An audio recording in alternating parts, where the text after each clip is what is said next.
she laughed. Right there at table 7, surrounded by crystal glasses and candlelight, Blackwood laughed at a man who was quietly holding the weight of the entire world on his shoulders.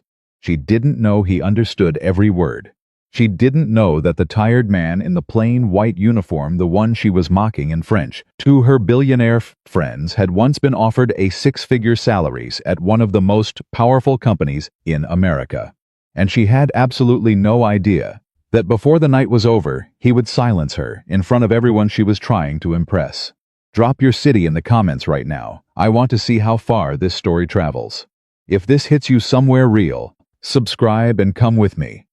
Because what Daniel Carter did next changed everything. The restaurant was called Aurelius. Not the kind of place you wandered into by accident. You didn't just show up at Aurelius. You were invited, you were connected, or you had the kind of money that made maitre d's remember your name before you even reached the door. Located on the 52nd floor of a glass tower in downtown Chicago, it sat above the city like a crown, all warm amber light, white linen tablecloths, and the quiet, deliberate sound of wealth being enjoyed. Every table cost something. The view cost more. And the people inside? They cost the most of all. Daniel Carter had worked at Aurelius for 3 years. He knew every inch of that room. He knew which tables wobbled slightly if you leaned a water pitcher too far to the left. He knew that the couple in booth 9 always ordered the duck, but always ended up sending it back medium rare when they'd asked for well done every single time, without fail. He knew the bartender, Marcus, kept a small photograph of his mother tucked behind the rum shelf and looked at it twice on rough nights. He knew the kitchen doors swung counterclockwise, and if you hit them with your left shoulder first, you saved yourself half a second on every pass. 3 years. He knew this place the way you only know something when you've survived it. But the guests? The guests didn't know Daniel Carter at all. To them, he was the man who brought the breadbasket, the one who filled your water glass before it got below the halfway mark, the one who smiled when you ordered something wrong and helped you order something right without ever making you feel foolish for not knowing the difference. He was the background of their evening, the steady, invisible machinery that made their dinner feel effortless. Not one of them had ever asked his last name. Daniel arrived at 4:47 p.m. that Thursday evening, 13 minutes before his shift technically started. He always came early. Not because management required it. Not because he was trying to impress anyone. He came early because those 13 minutes were his. The restaurant was quiet then, just the kitchen staff doing prep work, the soft clatter of ladles, and the low hum of the ventilation system. And he could stand at the far end of the dining room, look out at the Chicago skyline, and breathe. Just breathe. That was something he didn't get to do much of anymore. He set his jacket in the back locker, pulled on his uniform-pressed white shirt, black vest, black trousers, and caught a half-second glimpse of himself in the small mirror above the sink. 34 years old. He looked older. Not dramatically older. Not the kind of older that makes people feel sorry for you when they look. Just quietly older. The kind that settles into a man's face when he's been carrying something heavy for a long time and stopped expecting anyone to notice. He splashed cold water on his face, dried it, and stood up straight. "Okay," he said to himself, quietly, like a coach giving a locker room speech to an audience of one. "Let's go." Marcus was already behind the bar when Daniel came out front, polishing glasses and humming something low and tuneless. "You look like you slept about 40 minutes, Marcus said without looking up. 45, Daniel said. "Personal best this week." Marcus set a glass down and finally looked at him. His eyes narrowed with the particular concern of a man who'd watched someone hold it for a long time and wasn't sure how much longer the holding would last. "Lily okay?" Daniel's expression shifted just slightly, just enough. The way a man's face moves when someone says his child's name, and suddenly everything else in the room loses some of its weight. "She's good," he said. "She had a fever Tuesday. Nothing serious. She's back in school today. And you were here Tuesday night." "I was here Tuesday night," Daniel confirmed, not defensively, just as a fact. The way you state facts, when the emotion attached to them is too complicated to unpack in a pre-shift conversation. Marcus nodded slowly. He had 3 grown kids of his own. He understood something about what Daniel was carrying, even if he couldn't carry it for him. "I'll make sure you get the split section tonight," Marcus said. "Less running. I don't need Daniel." Marcus gave him a look that ended the sentence. "Take the split section." Daniel almost argued. He didn't. "Thank you." The dinner rush came in at 6, like it always did in waves, like weather. First the early reservations, mostly couples celebrating something quietly. Then the corporate tables, men in dark suits, with loosened ties. Women in heels who'd come straight from offices downtown and were drinking their way out of the work week. Then the big parties, the birthdays and promotions and engagement dinners, louder, fuller. Everyone performing happiness for each other in ways that were sometimes real and sometimes not. Daniel moved through all of it with the fluid efficiency of someone who had trained his body to carry trays while his mind was somewhere else entirely. He thought about Lily constantly. Not worried thoughts, or not only worried thoughts. He thought about the way she'd looked that morning when he dropped her off at her Aunt Carol's house. Backpack practically bigger than she was. Hair in 2 uneven braids, because he still hadn't quite mastered braids, not the way her mother had. He thought about how she'd turned at the door and said, "Daddy, your left braid is crooked," with the kind of gentle matter-of-factness that 7-year-olds deliver like doctors' reading charts. He'd laughed. Actually laughed. The full kind, not the polite service industry kind he deployed 100 times a night. "I'll practice," he'd told her. "You say that every time," she'd said. "And one day I'll be right," he'd said. She'd smiled at that. The smile that was entirely her own, not her mother's, not his, something that had arrived in the world with Lily, and belonged only to Lily, and then she'd gone inside. He held onto that smile through the dinner rush. He pulled it out between tables, like a photograph in a wallet, just long enough to remind himself what all of this was for. At 7:40, the hostess, a young woman named Priya, who had an almost supernatural ability to detect trouble before it walked through the door, appeared at Daniel's elbow. "Big party incoming," she said under her breath. "Table 7. 8 guests, VIP reservation. How VIP?" Priya gave him a look. "The kind where management called me personally this afternoon to make sure everything was perfect." Daniel straightened his vest. "Name on the reservation?"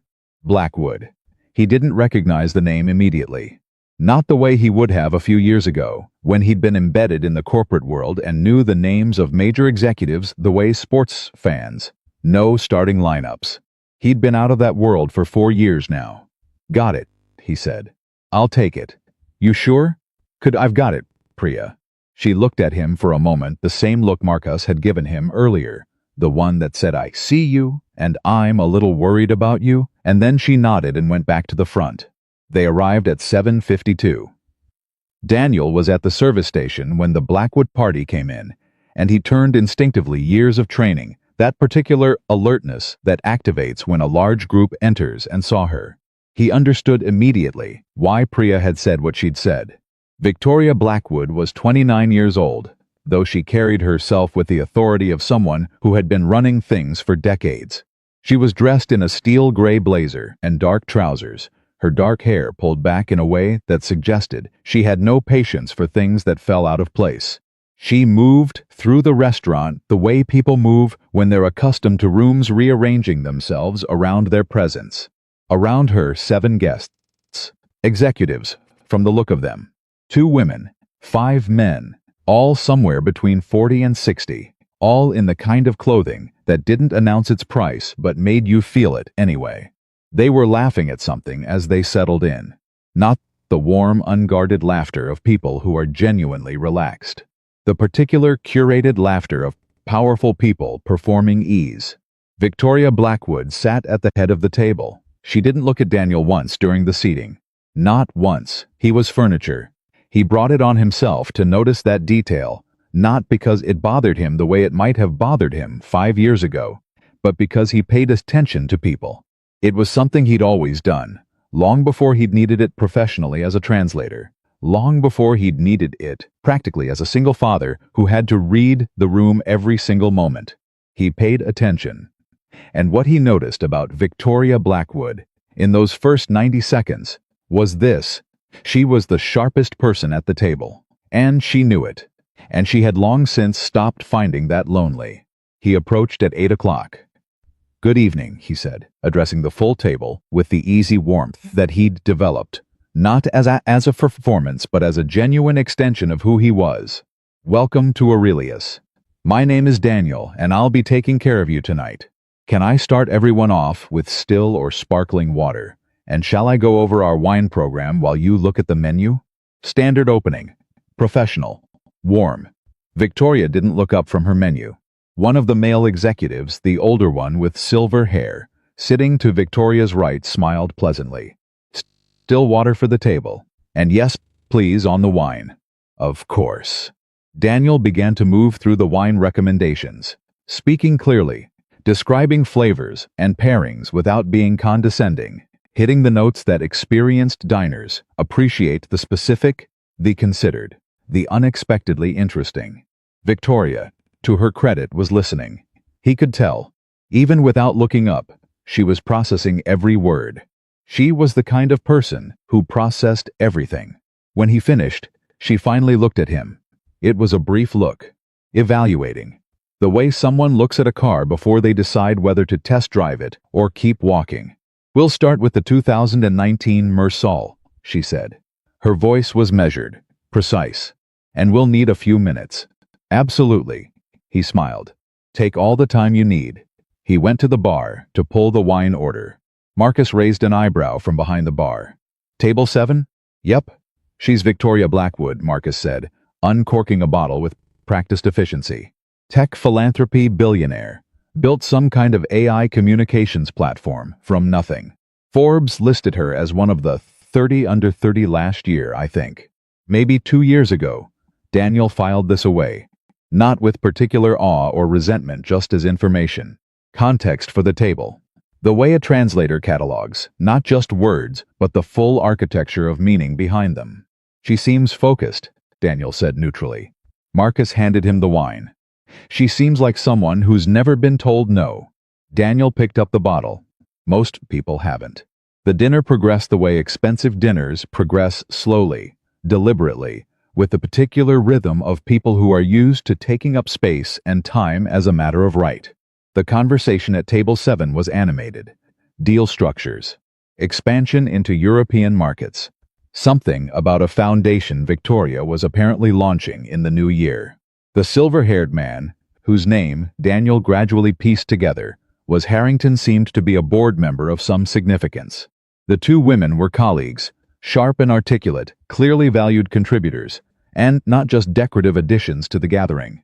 They were, Daniel thought, a genuinely impressive group of people.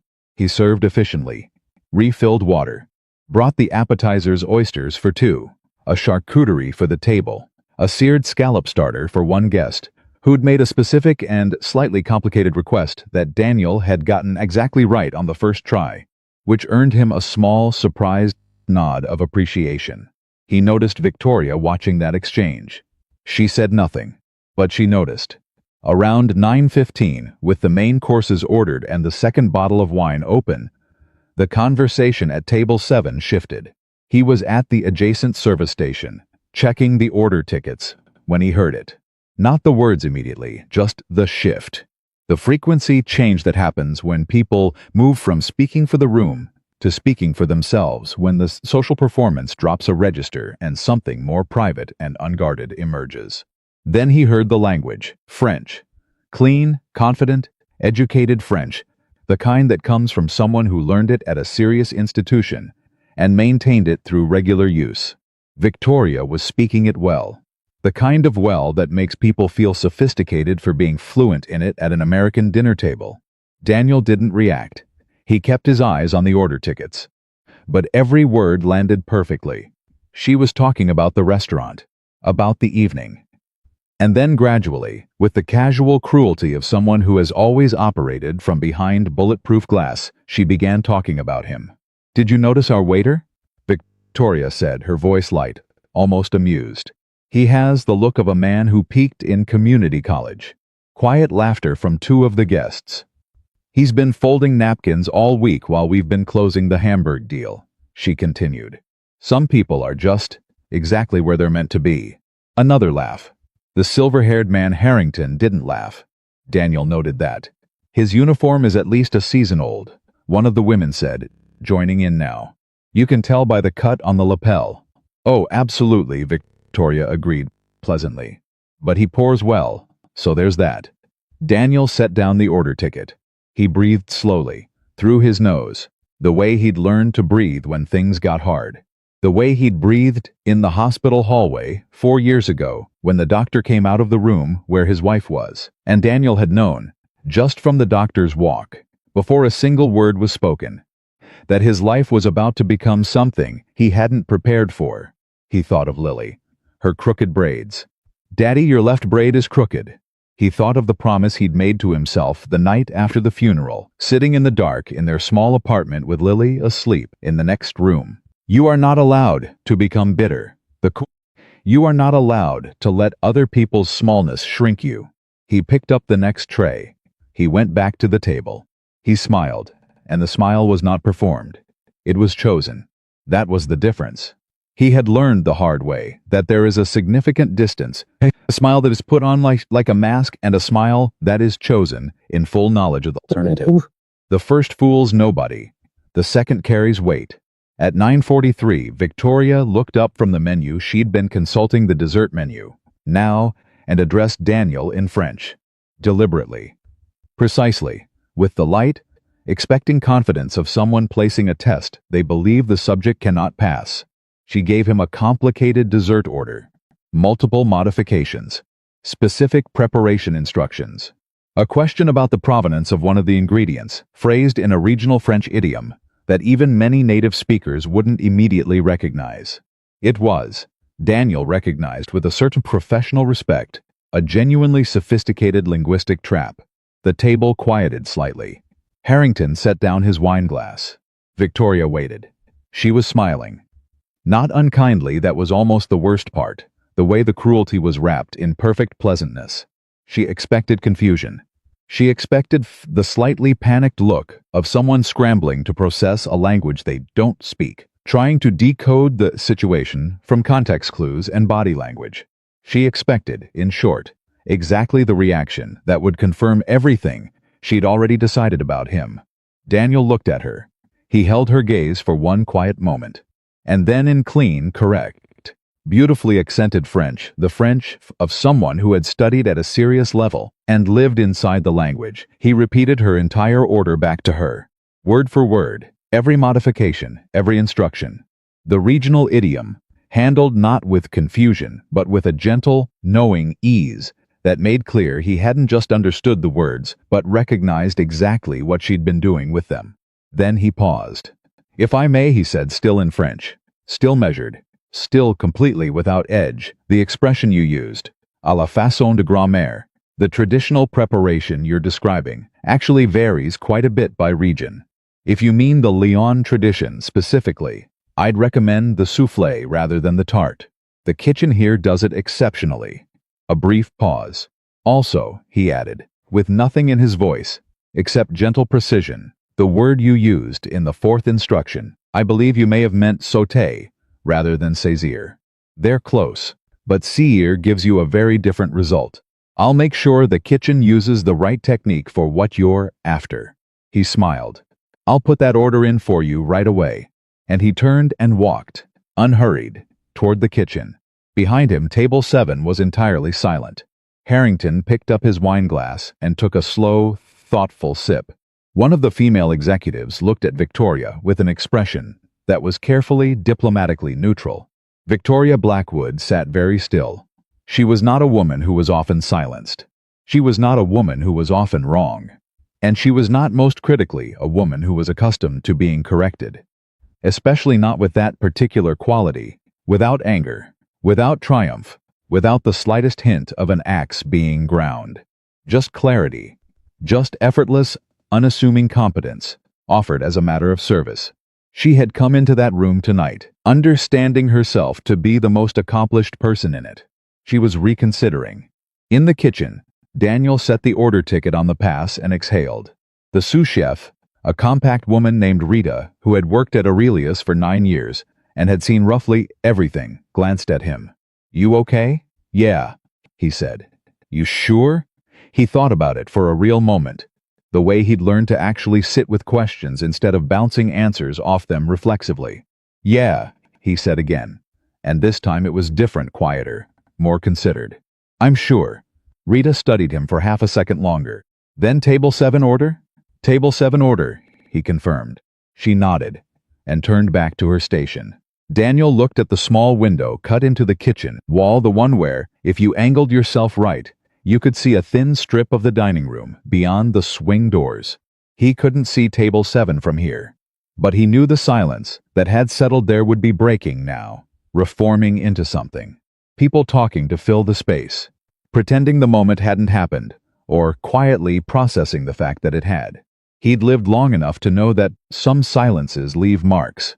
He checked his watch. 9:48. Lily would be asleep by now.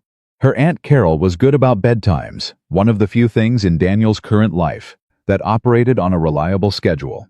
He'd call in the morning. He always called in the morning. For now, he had 2 more tables to close out, a dessert course to run for a birthday party in Section 3, and a man at table 12 who kept signaling for the check, but then ordering more coffee. A pattern Daniel had observed 3 times now, which told him the man was either deeply indecisive or quietly dreading whatever came next when he left the restaurant. Daniel understood both possibilities. He straightened his vest. He went back out. At 10:20, he passed table 7, with a dessert course for an adjacent table. Victoria Blackwood watched him cross the room. Not the evaluating glance of earlier. Not the bored non-look of someone cataloging furniture.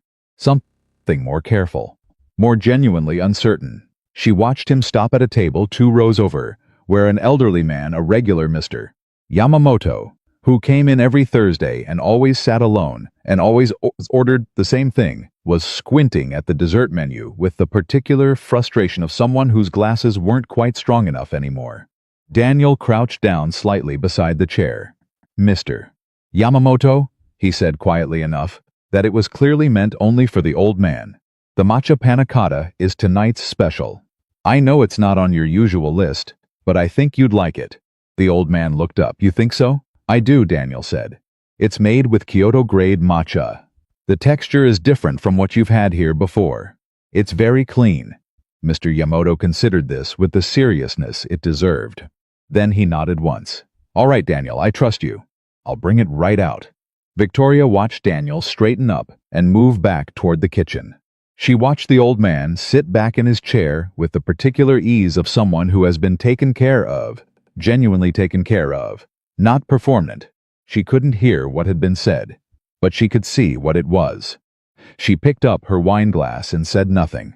At 10:55, as the table was settling into the slow, pleasant drift toward departure that follows a long and good dinner, Victoria did something that surprised even herself.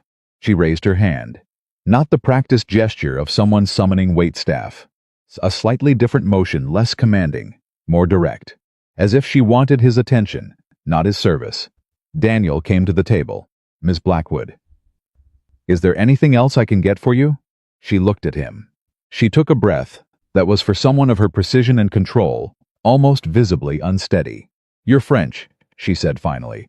Not in French, in plain English. Where did you study? The table stilled. Daniel looked at her without expression, then with something that softened into something, not quite a smile but related to one. University of Michigan, he said. International Communications.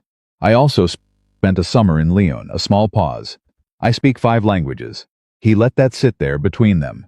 Not as a weapon, not as a point scored, just as a fact, offered to someone who had decided facts weren't worth knowing before now.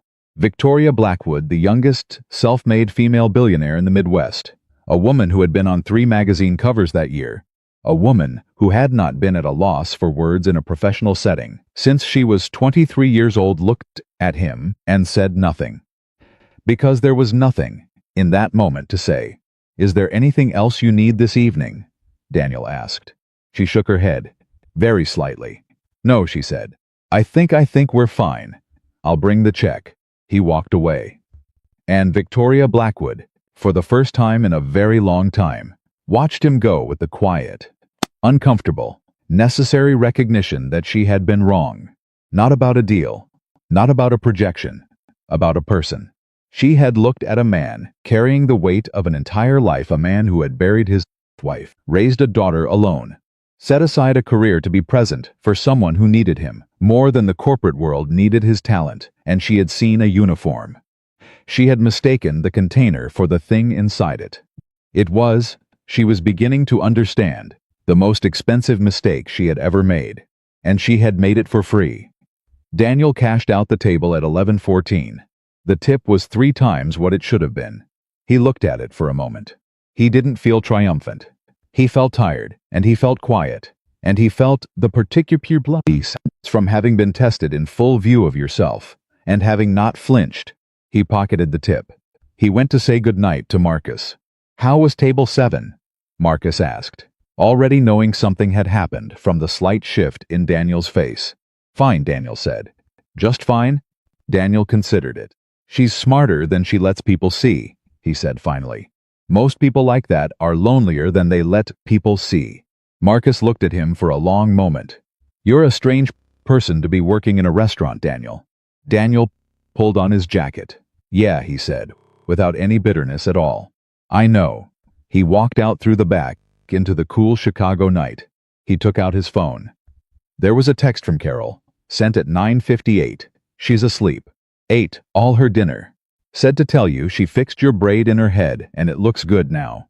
Daniel stood on the sidewalk behind the restaurant, underneath a sky that was orange-gray with city light, and he laughed.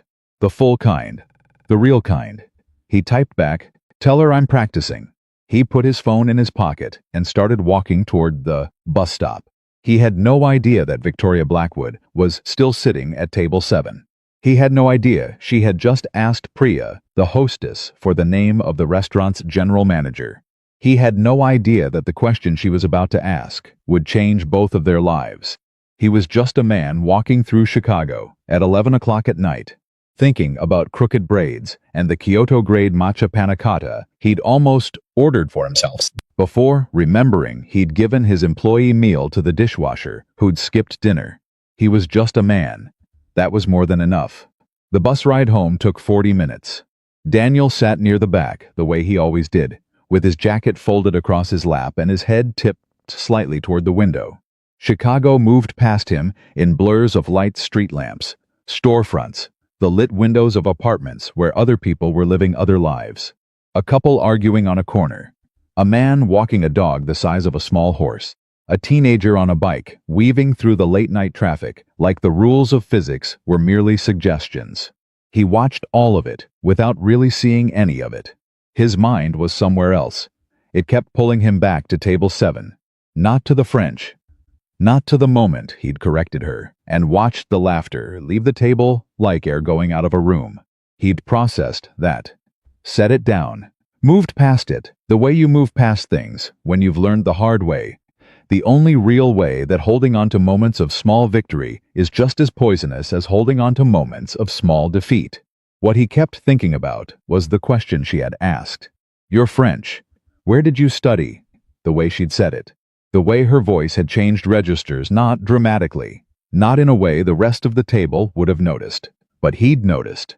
He'd spent years listening for the exact moment when a person's performance cracks and something real come through. It was part of the work. It was also by now just part of who he was. She hadn't asked the question to continue testing him. She'd asked it because she genuinely didn't know. And Victoria Blackwood, he understood instinctively, was a person who did not easily tolerate not knowing things. He stared out the bus window. The rain had started, soft and indifferent, speckling the glass.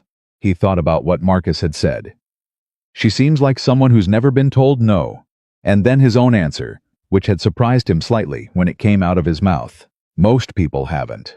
It wasn't cynical, the way it might have sounded. He didn't mean it cynically. He just meant that being told no, really told no, not by a person but by life itself, by circumstances, by loss, was something that changed you at the molecular level. It either made you harder or it made you more honest. Sometimes both. And most of the people who moved through Aurelius every night had simply never been on the receiving end of the kind of no that rearranges your entire understanding of what you are and what you're worth and what actually matters. Victoria Blackwood, tonight, had received the smallest possible version of that no. He wondered what she'd do with it. He got off the bus at Larkin and 43rd and walked the 4 blocks home with his collar up against the rain. He was asleep by midnight. He dreamed briefly about Leon, the summer he'd spent there at 22, young and certain and completely unaware of how uncertain everything was about to become. He dreamed about the narrow streets and the smell of bread from the boulangeries in the morning, and the way the French language felt in his mouth when he finally stopped translating it in his head and just started living inside it. He woke at 5:47. He lay in the dark for a moment. Then he reached for his phone and called Carol. She picked up on the second ring, which meant she'd been awake, which meant Lily had probably had a restless night. Carol never admitted this directly. She had a particular stubbornness about not worrying Daniel when he couldn't do anything about a situation, but the speed of her pickup was always the tell. "She's fine," Carol said before he could ask. She woke up once around 2. "Bad dream. I sat with her and she went back down." "What was the dream about?" A pause. "She said there was a monster in a restaurant." Daniel closed his eyes. "She's been to my job once." "I know. Kids are weird, Daniel. It wasn't about you. She was fine. She ate her cereal this morning, and she's currently trying to teach the cat French from a picture book, so I think we can agree she's recovered." He laughed. That surprised him, laughing at 5:47 in the morning, before he'd even sat up. "She's teaching the cat French?" she said. "You told her you speak French, and she wants to catch up." He sat up then. Something moved through him that he didn't have a word for. It was too big and too warm and too complicated for any single word. Something that lived in the overlap between pride and grief and love so overwhelming. It occasionally felt like a physical weight pressing on his sternum. "I'll pick her up at 4, he said. "She'll be ready." Carol paused. "You okay, Daniel? You sound I don't know." "Something happened." "I'm fine, Daniel," he exhaled. "I had a rough table last night." "Rough how?" "The usual," he said, which wasn't quite true, but was also easier than the truth. Rich people being rich people. Carol made a sound that managed to convey, in approximately 1 syllable, both sympathy and the specific exasperation of a woman who had watched her nephew handle too much for too long without asking for help. "You know you don't have to stay at that place. It pays. A lot of things pay. It pays, and the hours work with Lily's school schedule, and Marcus covers for me when she's sick, and I know exactly what I'm walking into every night. Which is more than I can say for most things right now." He said without heat. Just the plain architecture of the decision, laid out like a blueprint. Carol was quiet. "Then I know. I'll see you at 4. Bring that girl something green to eat. All she wants is macaroni, and I'm running out of ways to sneak vegetables into it." He hung up. He sat on the edge of the bed. He thought, another day. Then he got up and started it. The morning passed the way mornings passed. He cleaned the apartment, the efficient, no-frills cleaning of someone who has learned to make a small space feel dignified through the simple discipline of order. He answered 3 emails, one from Lily's school about a field trip, Sheenan, one from a former colleague who reached out occasionally to ask if he'd thought about coming back to the industry, and one from the restaurant's scheduling system, confirming his shifts for the following week. He deleted none of them. He answered the school email first. At 9:15 his phone rang. Unknown number. Chicago area code. He almost didn't pick up unknown numbers at 9 in the morning, were rarely good news, and he developed a finely calibrated sense of which battles to preemptively avoid, but something made him answer. "Daniel Carter?" The voice was professional, slightly guarded, the voice of someone who spends a great deal of time managing access to something or someone important. Speaking. "My name is Jennifer Okafor. I'm the executive assistant to Victoria Blackwood at the Blackwood Group. Miss Blackwood is requesting a brief phone call with you, at your earliest convenience. Would you be available at any point today?" Daniel held the phone. He was quiet for 5 seconds, the particular, deliberate quiet of someone who has learned not to fill silences reflexively. "May I ask what this is regarding?" he said finally. Jennifer Okafor paused. The pause suggested she'd been given instructions, but not a full explanation, a common condition for people in her position. Ms. Blackwood didn't specify in detail, she said, with the careful honesty of someone who has made precision her professional protection. She said it was related to a dinner at Aurelius last evening, and that she'd prefer to explain herself directly. Explain herself. Daniel noted the phrasing. It was not the language of a powerful executive arranging a business transaction. It was the language of someone making a personal overture. "I'm free this afternoon," he said. 2 o'clock. 2 o'clock works. She'll call from this number. "Thank you, Mr. Carter." The line went dead. Daniel set his phone down off the kitchen counter and stood there for a moment. He was not, he told himself, going to spend the next 4.5 hours speculating about what Victoria Blackwood wanted to say to him.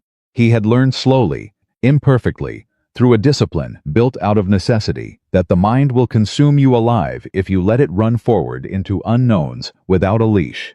His wife had taught him that, actually. Rachel had been the better philosopher of the two of them. "You can only stand where you're standing," she used to say, with the light, unforced certainty of someone who'd actually done the work of arriving at peace. Everywhere else is just imagination. He missed her so specifically sometimes. Not the general, oceanic grief of missing someone he'd learned to swim in that ocean by now, but the sharp, precise ache of missing a particular person, the specific texture of her thinking, the way she'd been right about things he'd been wrong about, and had let him arrive at the rightness on his own time, without hurrying him. He made coffee. He folded laundry. He did not speculate. At 1:58 his phone rang. "Mr. Carter," Victoria's voice. Not the performance of last night, the smooth, assured executive register she'd maintained through dinner, the particular tone of someone conducting a room. This was something stripped of that. Still controlled, because he suspected it was not entirely possible for Victoria Blackwood to be uncontrolled, but smaller somehow. More careful. "Thank you for taking my call." "Of course," he said. A pause. "The kind that costs something." "I want to apologize," she said. "What I did last night it was wrong. It was cruel, and it was beneath any standard of basic human decency. And I want you to know that I know that." Daniel, nothing. Daniel said nothing. He waited. Because there was more, he could hear it in the breath before the next sentence, the way a musician can hear the shape of a chord before it's played. "I made assumptions about you," she continued. "Based on nothing. Based on what I decided you must be from a uniform and a job title. I made a decision about your intelligence and your worth and your place in the world from about 90 seconds of looking at you, and I was wrong in every possible direction." Another breath. "You didn't deserve that. Nobody deserves that." "No," Daniel said quietly. "They don't." The agreement seemed to land on her like something heavy. He heard her exhale. "Is there anything I can say?" she asked, and here, for the first time, something genuinely unguarded came through. Something he recognized as the sound of a person who is not used to being in the position of asking, rather than stating, "That would allow me to apologize to you in person?" "I'd like to do that properly, if you're willing." Daniel thought about Rachel. He thought about Lily, trying to teach a cat French at 6 in the morning. He thought about what it meant to be a person who chose kindness, not because it was required, but because the alternative, the careful, self-protective armor of bitterness, cost more in the long run than anyone could afford to pay. "I think I'd like that," he said. Victoria exhaled again, differently this time. "I'll have Jennifer reach out to arrange a time." "Ms. Blackwood," Daniel said before she could hang up. "Yes, the apology is accepted. You don't have to earn it back. That's already done." He paused. "But I'll still meet you if you want." A very long silence. "Thank you," she said. And, for perhaps the first time since she'd walked into Aurelius the night before, the words were entirely simple, unadorned, human. She hung up. Daniel set his phone down. He sat back. In the kitchen, the coffee maker beeped, announcing, in its small, domestic way, that something was finished, that something was ready. He got up and poured himself a cup. He had to leave to get Lily in an hour and 15 minutes, and she would want to tell him something about the cat and the French lesson, and he would listen to all of it, every word, because she was the most important thing. She was always the most important thing, and he had maybe 45 minutes before he had to start getting ready, and he was going to use those 45 minutes to drink this coffee in something close to peace. He sat down. He drank it. He was still. 3 days later, at a small coffee shop 2 blocks from Aurelius, Daniel Carter sat across a table from Victoria Blackwood and watched her fidget with a coffee cup in a way that suggested the habit of fidgeting had been trained almost entirely out of her and was now fighting its way back under circumstances of sufficient pressure. She had come alone. No assistant, no executive entourage, none of the structured apparatus of the public-facing Victoria Blackwood. She was dressed in something that was almost deliberately understated dark jeans, a simple blue sweater, and she'd arrived 4 minutes early, which Daniel recognized as a signal. People who are trying to project power arrive slightly late or exactly on time. People who are genuinely trying to make amends arrive before the person they've wronged. "You look surprised," she said. "I'm not," he said. "You're the type that arrives early." She tilted her head. "How did you know that?" "You were the first one seated at the table Thursday," he said. "You'd been there 6 minutes before the last of your guests arrived. You'd already reviewed the menu." She stared at him. "I pay attention," he said simply. She leaned back. Something moved across her face. Not quite a smile, not quite something else, a specific hybrid of the two that Daniel thought was probably what you looked like when you were being measured by someone more accurately than you've measured yourself. "Can I ask you something personal?" she said. "You can ask. Jennifer, my assistant, did some research after Thursday. Not invasive," she added quickly. And the addition of not invasive was itself revealing. Just publicly available information. "I know you were a professional translator. I know about the positions you turned down after your wife passed." She stopped. "I'm sorry about your wife." "Thank you." How? She stopped again. The fidgeting with the cup. "How do you do it?" "Work at Aurelius. Listen to people like me talk the way I talked." And still, she seemed to be searching for the specific words, the precise articulation of what she'd witnessed, and he could see it was genuinely difficult for her. This business of trying to name something she hadn't expected to encounter. "You smiled. At the end. When you walked away from the table, after you corrected me, you smiled. And it wasn't angry. How is that possible?" Daniel thought about the answer, the way he thought about most things, carefully, without rushing himself. "I have a 7-year-old daughter," he said finally. "She's watching me become a person. Every day, she's taking notes on what kind of person I'm becoming. And I decided a long time ago that the kind of person she watches me become is not someone who lets other people's bad moments make him a smaller version of himself." He turned the coffee cup slightly on the table. "You having a bad night at my expense doesn't change who I am, but how I respond to it that's on the record. That's the version of me she inherits." Victoria Blackwood was quiet for a long time. Outside, Chicago moved past the coffee shop window. A bus. A woman with a stroller. 2 teenagers laughing at something on a phone.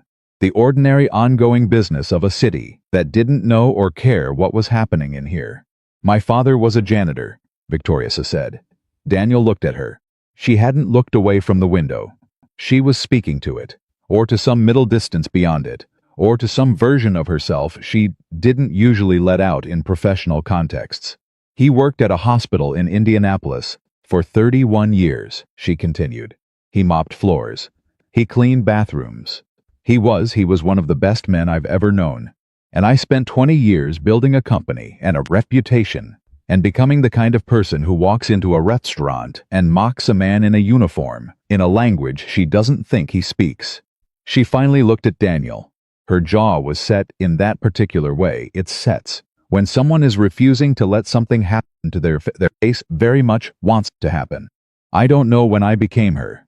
I don't know exactly when that happened." Daniel looked at her for a moment. "I think you do," he said. Not unkindly. She made a small sound that was almost a laugh. "Yeah," she said. "I think I do too." They sat there. The coffee between them went slightly cold. "There's a position," Victoria said. And now the register changed slightly. She was moving somewhere, building toward something. though more carefully than she normally moved toward things. He could tell. The way you can tell when someone is choosing words that usually come easy to them, with more deliberation than usual. I'm launching a foundation in the new year. The Blackwood Education Initiative. The core program is language access, providing language scholarships for adults who've had to put their education on hold. Single parents, primarily. People who gave up professional trajectories to take care of families. She stopped. She looked at him directly. I want someone to design and lead the international communications component. Someone who understands what it means to have capability that isn't visible. Someone who knows what it costs to step back from a career because something more important needed you. Daniel didn't respond immediately. He let the offer sit there in the space between them. He thought about Aurelius, the weight of the trays, the rhythm of the shifts, the way his feet felt at 11:30 after a double. He thought about Marcus and his photograph of his mother. He thought about Mr. Yamamoto and his matcha panna cotta and the way the old man's face changed when someone took him seriously. He thought about Lily. Some people are just exactly where they're meant to be, Victoria had said Thursday night, in French, laughing at his uniform. He had understood every word. And he had understood, even then, that she was wrong not just about him, but about the idea itself. That people are where they're meant to be is a comfortable story told by people who are in a place they like. The truth was messier and more human. People are where they are because of the choices they made, the hands they were dealt, and the dignity, or lack of dignity, they brought to the intersection of the two. I have a condition, Daniel said. Victoria hadn't moved. I'm listening. This program, it can't be a PR vehicle. It can't be the kind of thing that exists. So the Blackwood Group has a community page on its website and a line item in its annual report. He held her gaze. It has to actually help people. Not in the way that looks like helping. In the way that actually changes trajectories. And I need final say on program design. Not advisory input. Final say. Victoria Blackwood, who had not ceded final say on anything since she was approximately 22 years old, was quiet for 4 full seconds. Agreed, she said. He raised an eyebrow. I mean it, she said. And something in her voice was different now, not the contained, calibrated professionalism of a CEO closing a deal, but something more direct, more real, the voice of someone who has made a decision at a level below strategy. I've been running things the right way for 10 years and ended up being the person who mocks a waiter in French for fun. Maybe the program should be run by someone who's actually been where the people in it are. Daniel held her gaze. Then he nodded, once slowly. I'll need to talk to my daughter, he said. And the schedule has to work around her school year. Non-negotiable.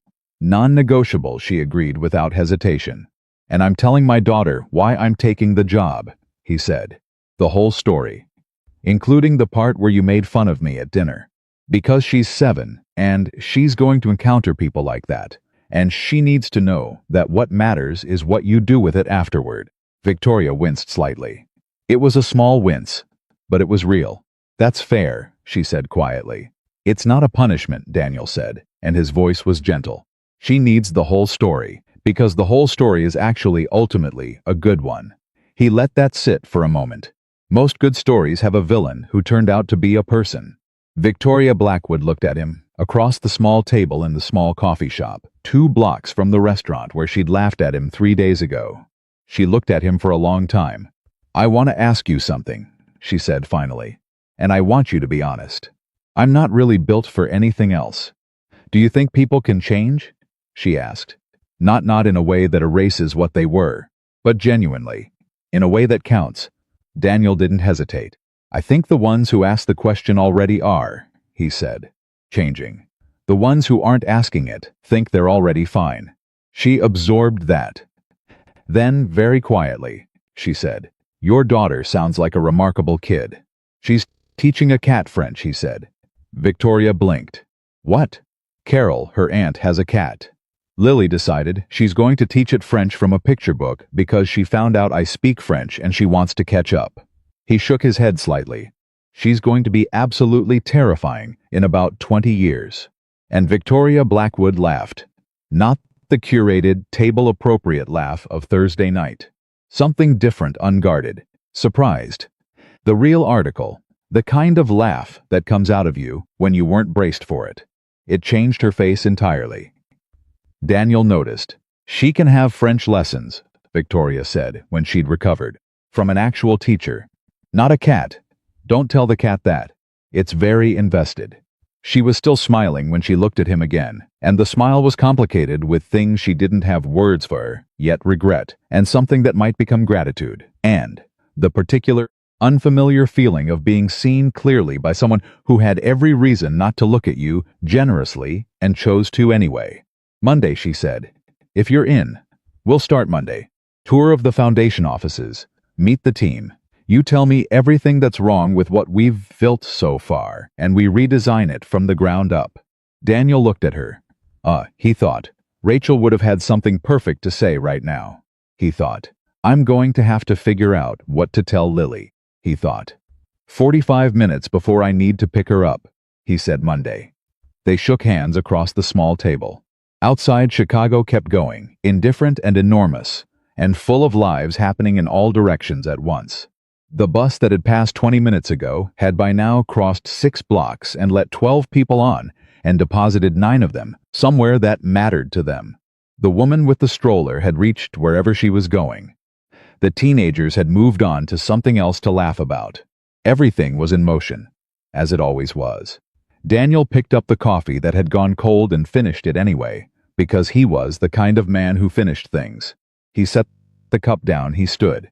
Thank you, Victoria said, for coming. She stopped, then said it plainly, because she was learning that plainness was sometimes the only thing that fit. For not hating me.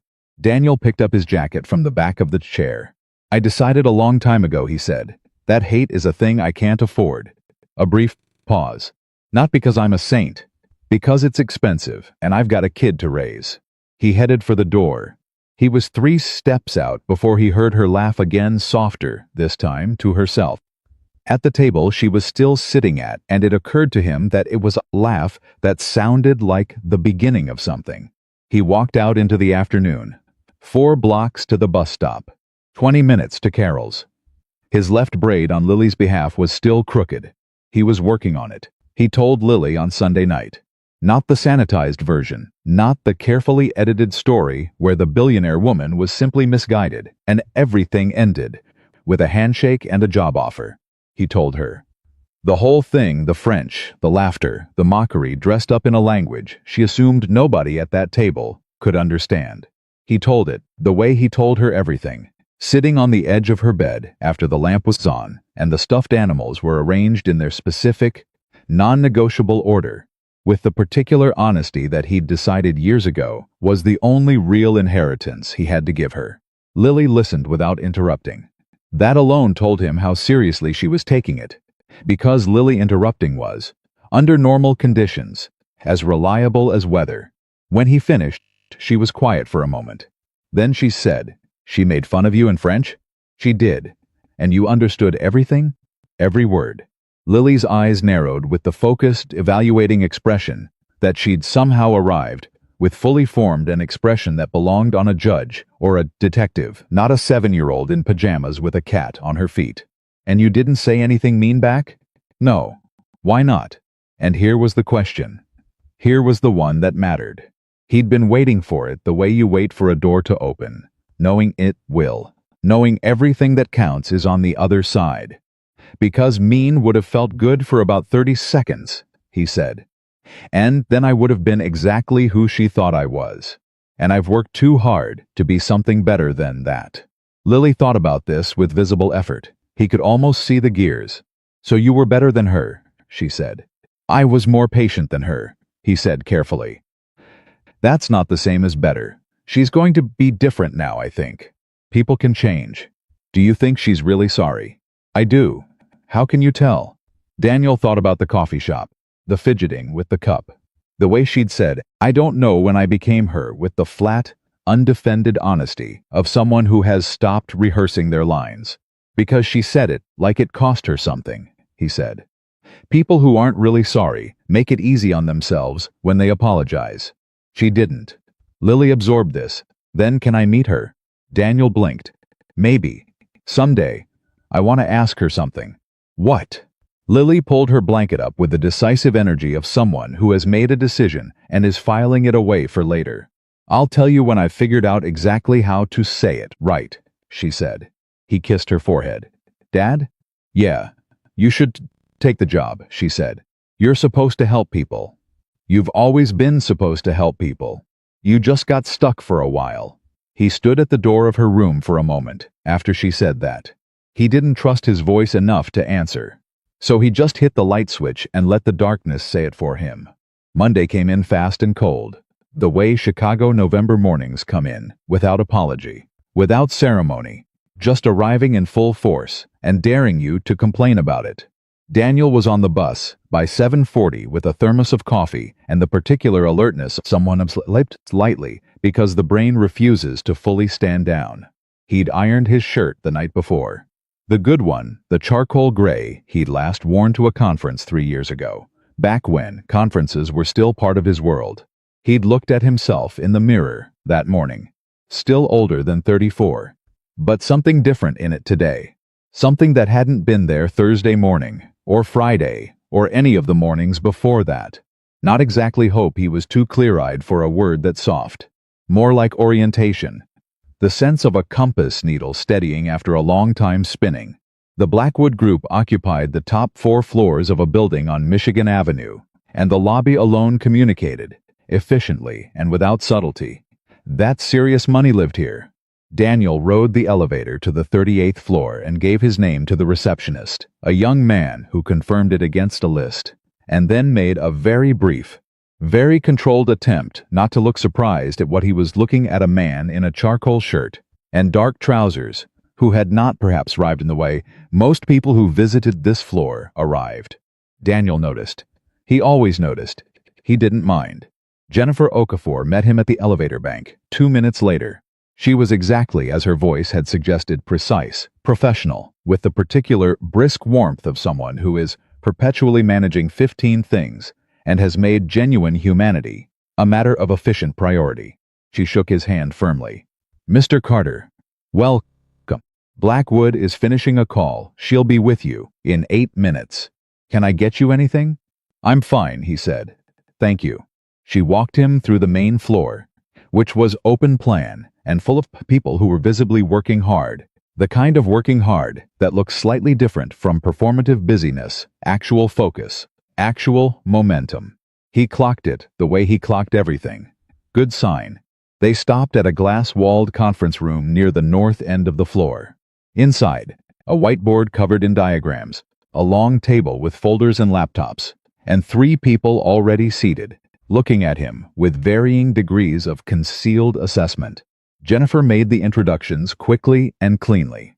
Marcus Webb, no relation to the bartender, Daniel noted internally, was the Foundation's program director.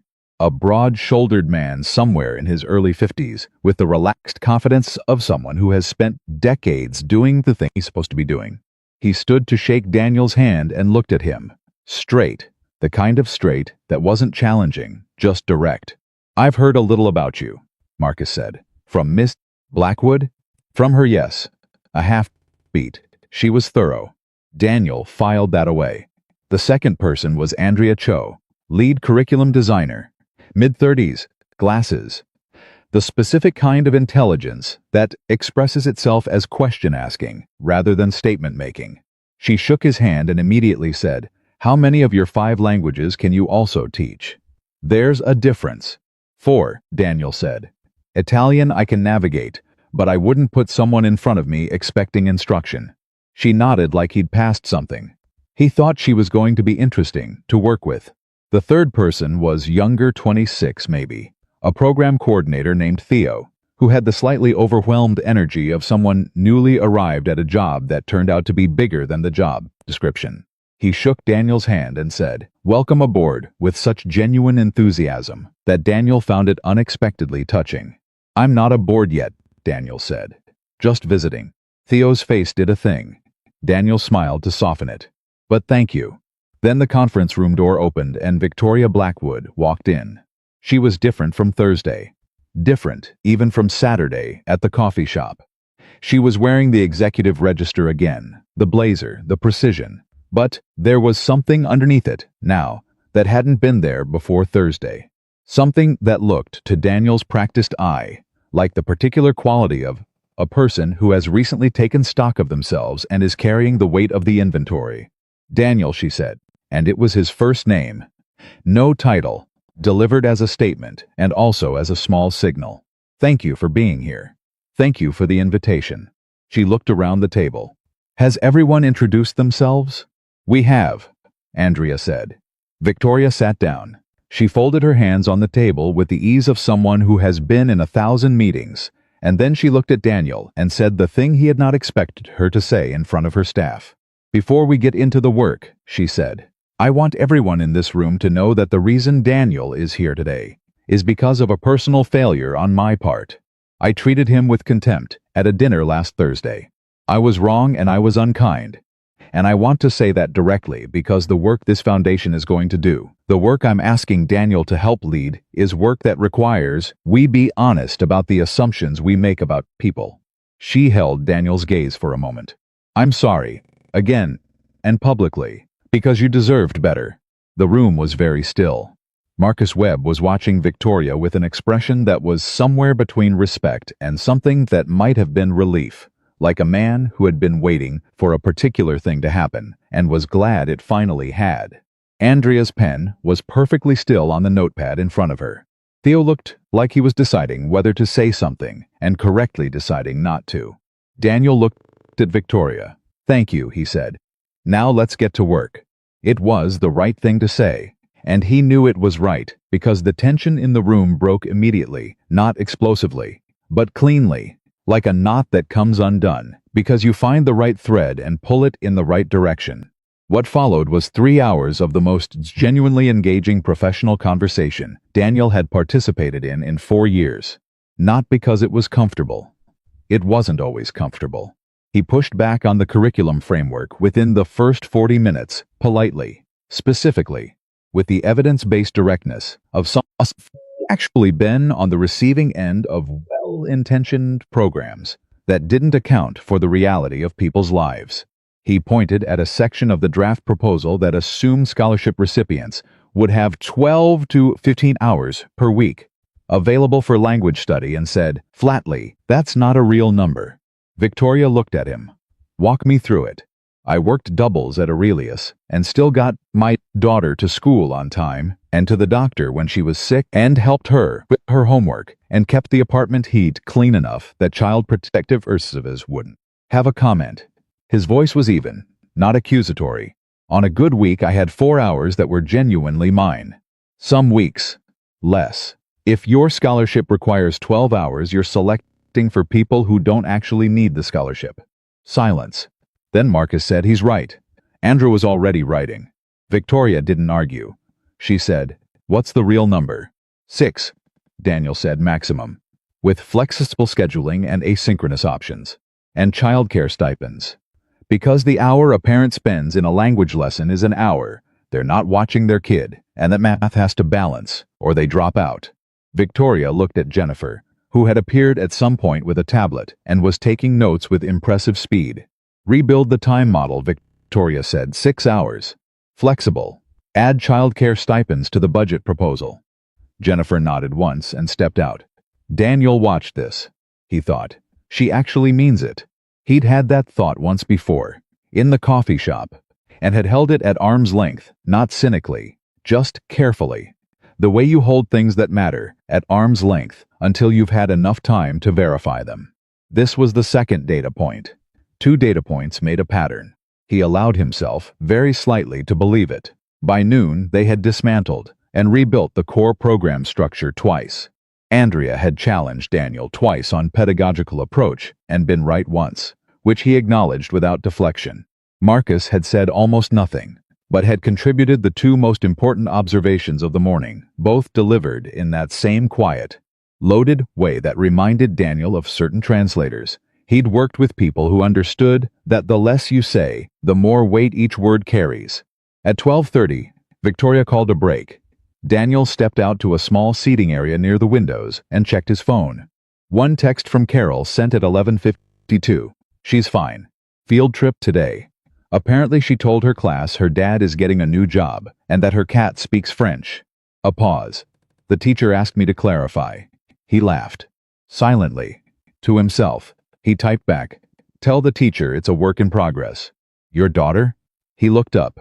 Victoria was standing at the edge of the seating area with 2 coffee cups. She held one out, a question more than an offer. He took it.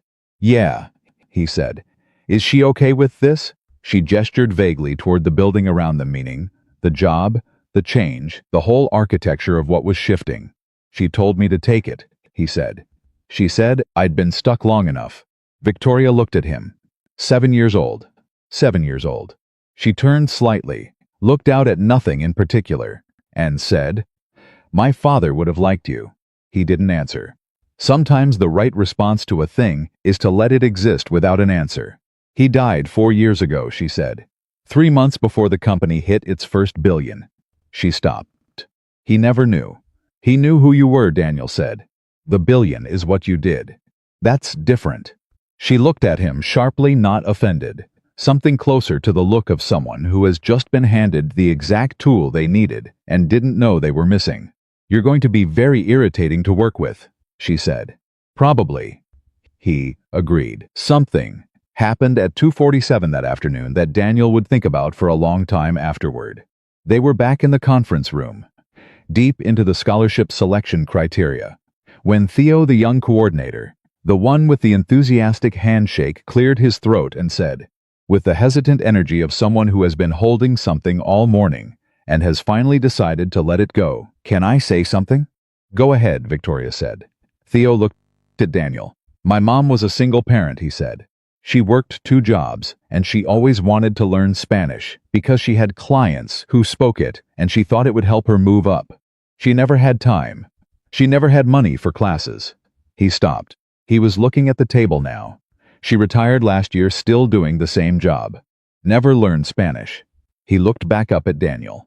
I wanted you to know that what you're describing, the time problem, the cost problem, it's real. I've seen it be real." He stopped again. "So this matters. What we're building. It actually matters." The room was very quiet. Daniel looked at the young man across the table. He thought about his wife. He thought about how she used to say, "The world shows you what it needs from you, if you're paying attention." "I know," he said to Theo. "That's why we're going to build it right." Marcus Webb made a sound that was not quite words but communicated something the words would have been too blunt to carry. Victoria had her pen to her notepad, not writing, just holding it. The afternoon moved forward. At 4:15, Daniel stood to leave. He had to get to Carol's by 5. Lily had a school project due Thursday, and they needed to work on it tonight. He shook hands around the table, and when he got to Victoria, she said, "Same time Wednesday." "Same time Wednesday," he confirmed. He was at the elevator when she called after him. He turned. She was standing at the conference room door, holding a folder, and she looked for just a fraction of a second, like someone who was trying to find words for something that wasn't in her usual vocabulary. "This is going to help a lot of people," she said. "I know," he said. She stopped. Tried again. "I want you to know that I understand why you put the condition on the offer. And I want you to know that for me, personally, this isn't a PR line item. This is..." She stopped a third time. He waited. "This is me trying to build something that would make my father proud," she said. Daniel held her gaze for a moment. "Then build it like he's watching," he said. He turned and stepped into the elevator. He was 2 blocks from Carol's house walking, because the evening was cold but clear, and he'd gotten off the bus early because he needed air and movement and the specific physical reality of pavement under his feet when his phone rang. Marcus Webb, which was unexpected, because Marcus Webb did not seem like a man who made unnecessary phone calls. He picked up Daniel. Marcus's voice, that same quiet, loaded register. "I've been with the Blackwood Group for 6 years. I've watched her build this thing from 7 employees and a rented office to what it is now." A pause. "I want you to know something." "Okay." She's never apologized to a staff meeting before. In 6 years. Not once. Not for anything, another pause. What she did today, saying what she said, in front of the team, that's not nothing. I know it probably doesn't fix anything. It doesn't need to fix anything, Daniel said. It already did what it needed to do. Marcus was quiet for a moment. I think this is going to be good, he said. I think so too, Daniel said. He hung up. He stood on the sidewalk for a moment. Above him, the sky had gone the deep, specific blue of a Chicago evening in November, not black yet. Not quite. That particular transitional blue that lasts about 12 minutes and then disappears until the next night.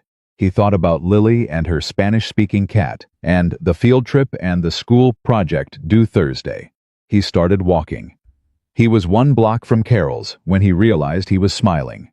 Not the chosen smile, not the professional smile, not the smile he deployed at table 7 as an act of will and dignity. Just a smile. The kind that happens on its own.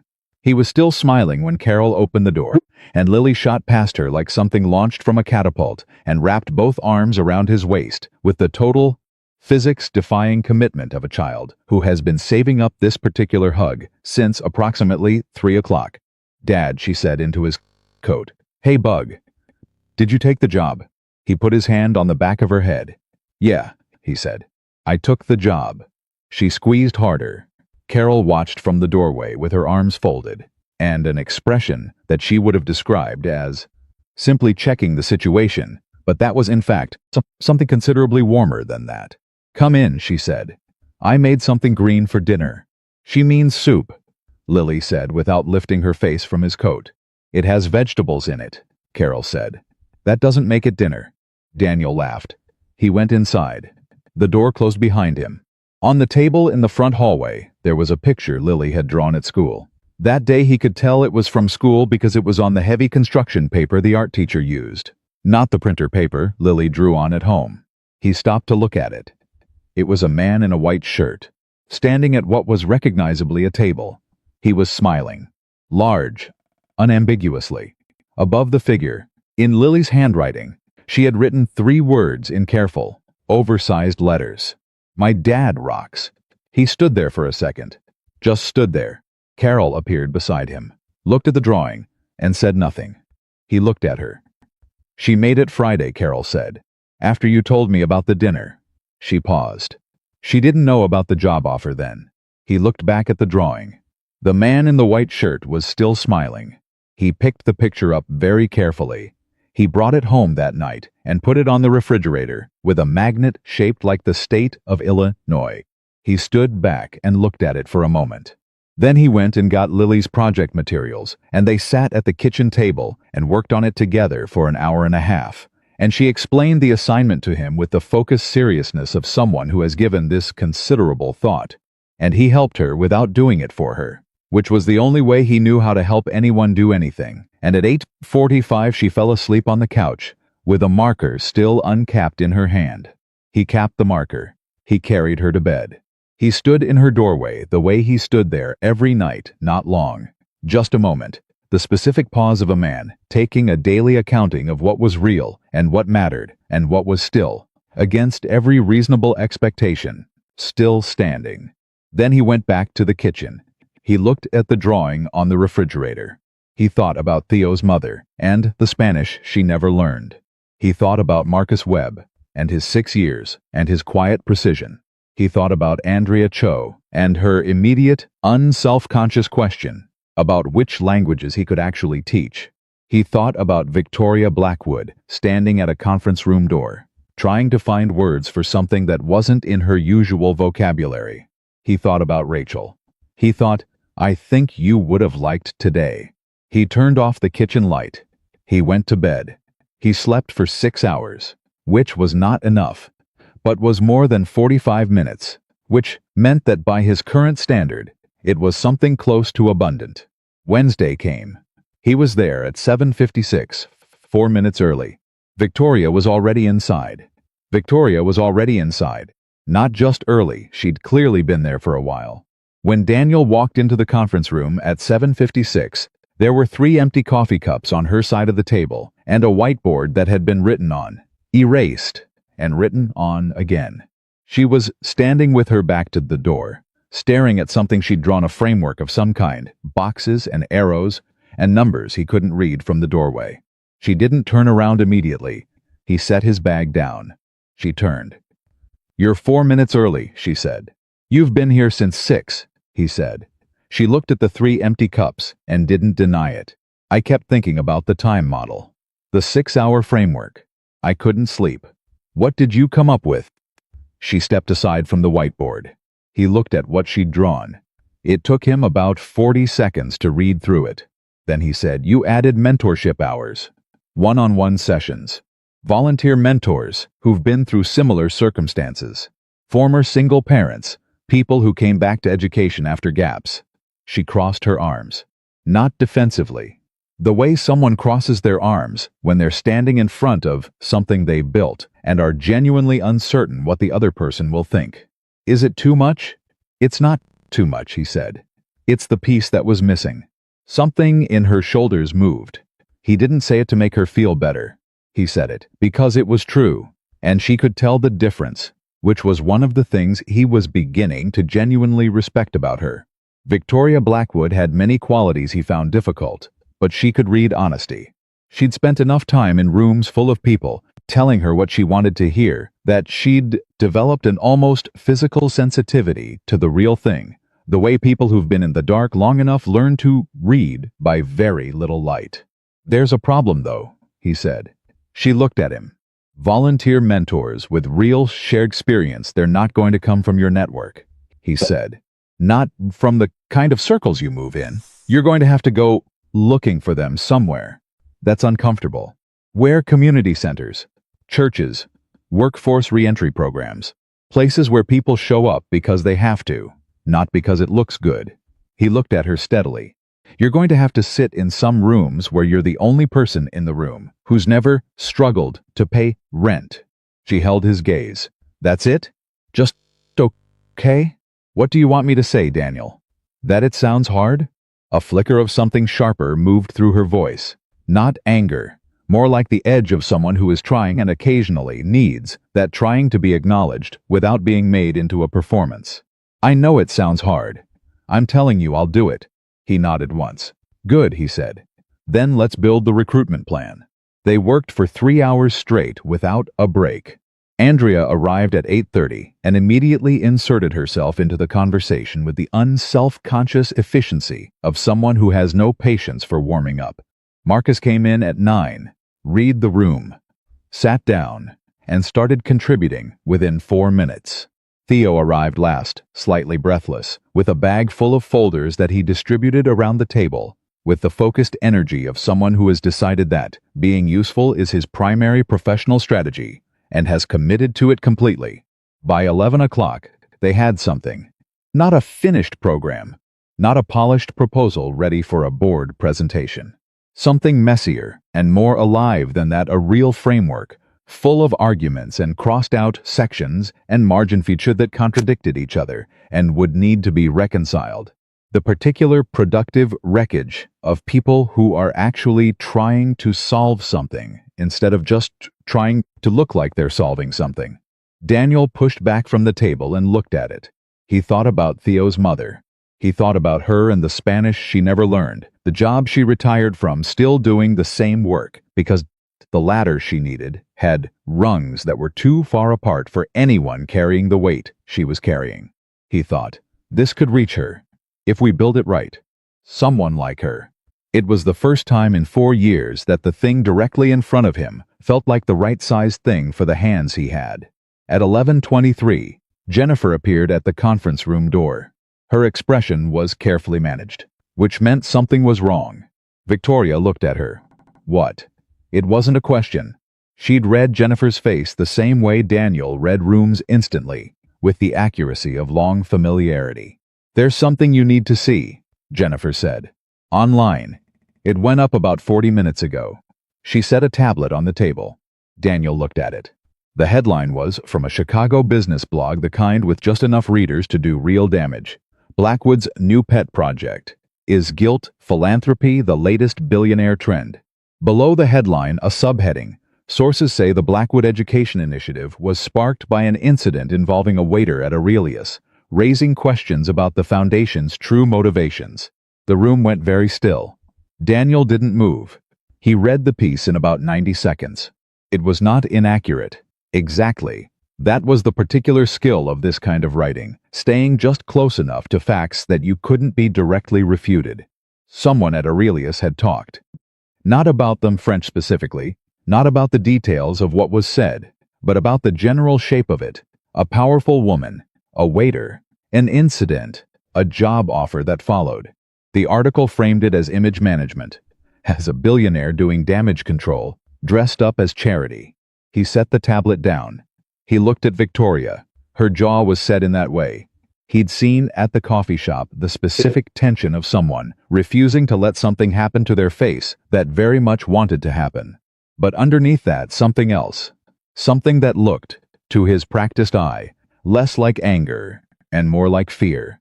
Not fear of the article, fear of what he would think. Daniel, she started. It doesn't change anything, he said. She blinked. The work is real, he said. The framework we just built is real. Theo's mother is real. The people this program is going to reach are real. He looked at her steadily. Someone wrote something on the internet. That doesn't make any of this less real. The silence in the room was a specific kind, the kind that follows when someone says something that's true, in a way that's bigger than the moment it's said in. Marcus was looking at Daniel with an expression that was difficult to read and said something clearly regardless. Andrea had her pen down. Theo was looking at the table. Victoria exhaled. I want to respond to it, she said. Don't, Daniel said. She looked at him. Responding tells them they found something real to pull on, he said. Build the program, Andrea said quietly. He's right. Victoria held Daniel's gaze for a long moment. Okay, she said. Okay? Okay. Flatter this time, more certain. The kind of okay that means I've decided, rather than I'm agreeing to be agreeable. We build it. We don't respond. She pushed the tablet to the far edge of the table, out of the center of the room. Where were we? She said. Theo looked up with visible relief. Mentor recruitment criteria, Marcus said. Then let's keep going, Victoria said. They kept going. By 2 in the afternoon, Daniel had the first draft of what he was already privately calling the Bridge Curriculum, a name he hadn't shared yet, but had been carrying since Monday, since Theo had said what he'd said about his mother, and something had clicked into place. Because that was what it was at its core, a bridge. Not a ladder with rungs too far apart. A bridge, built at the height where people actually were, meeting them where their feet were actually standing. He was at the service station. The Blackwood group had a small kitchen area on the 38th floor, and he'd gone to get water when his phone rang. The number wasn't one he recognized. He almost let it go to voicemail. Then something made him pick up. Daniel Carter, male voice. Older, Midwestern. The measured tone of someone choosing words with care. Speaking. My name is Robert Harrington. A brief pause. We met briefly Thursday evening. I was at dinner with Victoria Blackwood. Daniel straightened slightly. Harrington. The silver-haired man to Victoria's right. The one who hadn't laughed. I remember, Daniel said carefully. I want to be direct with you, Harrington said. I'm on the board of a community education nonprofit called Forward Chicago. We've been looking for someone to lead our language access work for 8 months. We've interviewed 14 candidates. He stopped. I saw what happened at dinner Thursday. I wasn't part of it, and I want you to know that clearly. But I did witness it, and I watched how you handled it, and then I asked the owner of Aurelius for your name. Another pause. I'd like to meet with you. At your convenience. No pressure, no obligation. Daniel stood very still. He thought. Lily, he thought, the world shows you what it needs from you. If you're paying attention. I've just taken a position with the Blackwood Foundation, he said. I know, Harrington said. Jennifer Oakfor and I went to graduate school together. Small world. He did not seem uncomfortable with this information, which suggested he was either very confident or had anticipated the response.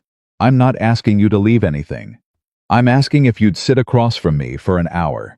The two programs might complement each other. They might not. But I think it's worth the conversation. Daniel looked at his water glass. He thought about something Andrea had said that morning. almost in passing, while they were mapping the scholarship pipeline. The limitation isn't funding, it's infrastructure.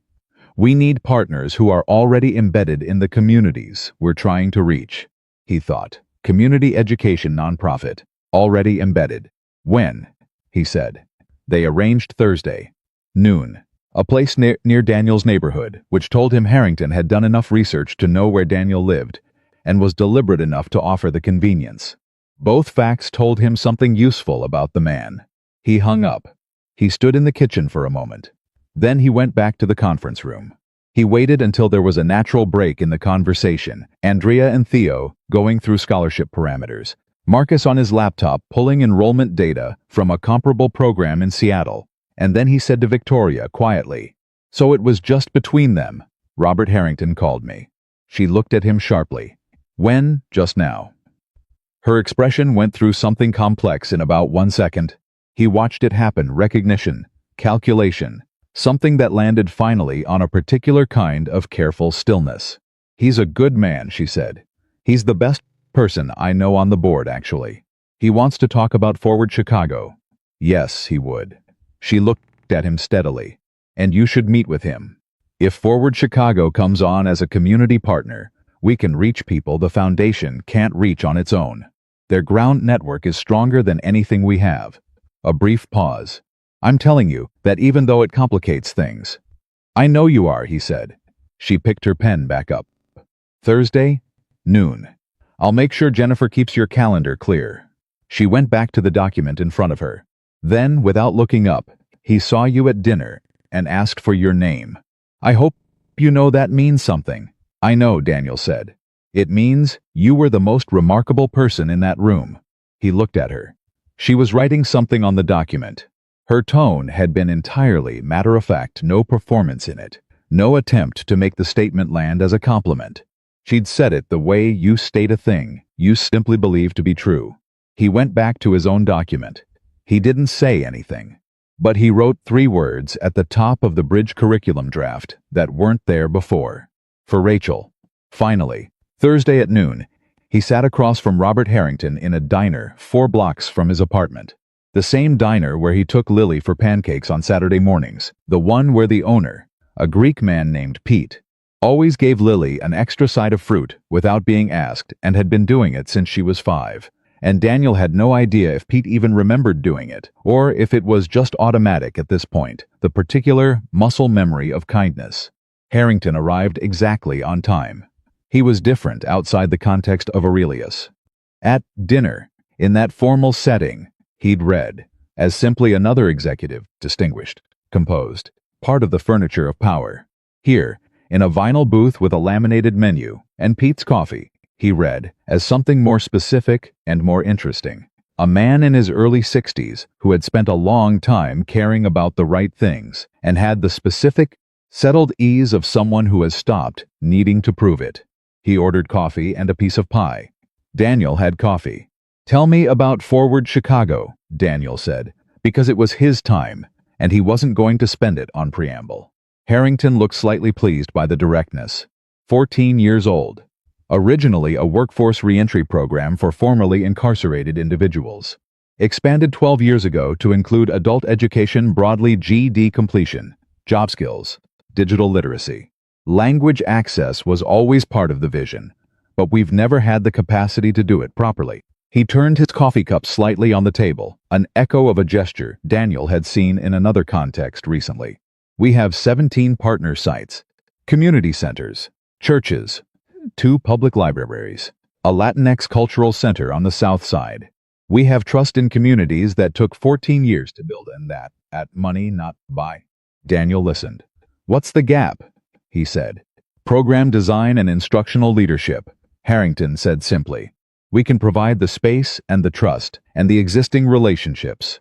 We need someone who understands language acquisition at a professional level, understands the population we serve from a personal level, and can build a curriculum that doesn't condescend to people who are incredibly capable and have simply been failed by a free system that was supposed to help them." Daniel looked at him. "You're describing me specifically," he said. "I am," Harrington agreed without apology. I saw what happened at dinner Thursday. I saw how you handled it. And then I asked questions about who you were before Aurelius. He held Daniel's gaze. You're exactly who we need. And what does Victoria know about this conversation? Harrington's expression shifted fractionally. She knows I called you. She and I spoke yesterday. And she told me that if Forward Chicago and the Blackwood Foundation could find a way to work together, with you as the connecting piece, it might be the most effective thing either organization has built. He paused. She also told me to make sure I didn't steal you. Daniel looked at him for a moment. Then he said, She said that? Exact words, Harrington said, were Robert, if you steal Daniel Carter from me, I will make your next board meeting deeply unpleasant. Which, from Victoria, is approximately a declaration of war. Something moved across Daniel's face that was not quite a smile, but lived very close to it. He thought about the conversation Monday, the whiteboard covered in diagrams, the 3 empty coffee cups, the moment she'd said, then build it like he's watching, and he'd gotten into the elevator and heard her laugh from behind the closed doors. What would a partnership actually look like? He said. They talked for an hour and 40 minutes.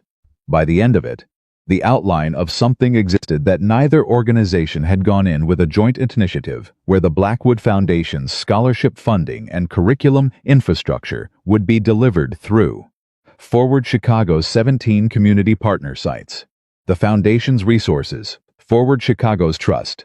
Daniel would serve as program director for both, with final design authority over curriculum and selection criteria. When they got to the partnership terms, Harrington said, Victoria's already agreed to the funding model, pending your approval. Daniel stopped.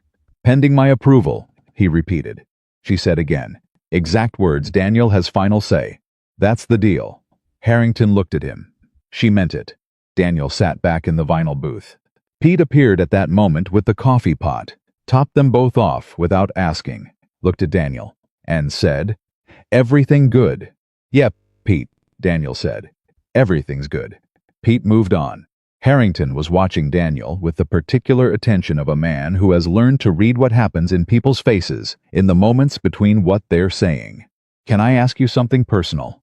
Daniel said. Please. Thursday at dinner, when she was speaking in French, he held the older man's gaze. You didn't laugh. Harrington was quiet for a moment. No, he said. Why not? Another pause. The kind that carries weight. Because my first job was bussing tables, Harrington said. In Indianapolis, I was 19. And a man at one of my tables made a comment about me to his colleague in what he assumed was a language I didn't understand. He picked up his coffee cup. I understood it. Daniel looked at him. What did you do? He said. Harrington smiled small, specific, the smile of a memory that has been carried a long time and worn smooth. I refilled his water glass, he said, with absolute precision, and I never went back to serving tables. Daniel absorbed that. You became the man at the other side of the table, he said. I did, Harrington said, which is its own kind of story. But yes. He set the cup down. When I saw what you did Thursday when you answered her in French and didn't make it a weapon, I thought, that's the version of that story I wish I'd been capable of at 19. He looked at Daniel with a directness that was entirely without performance. You're a better man than I was. Daniel shook his head.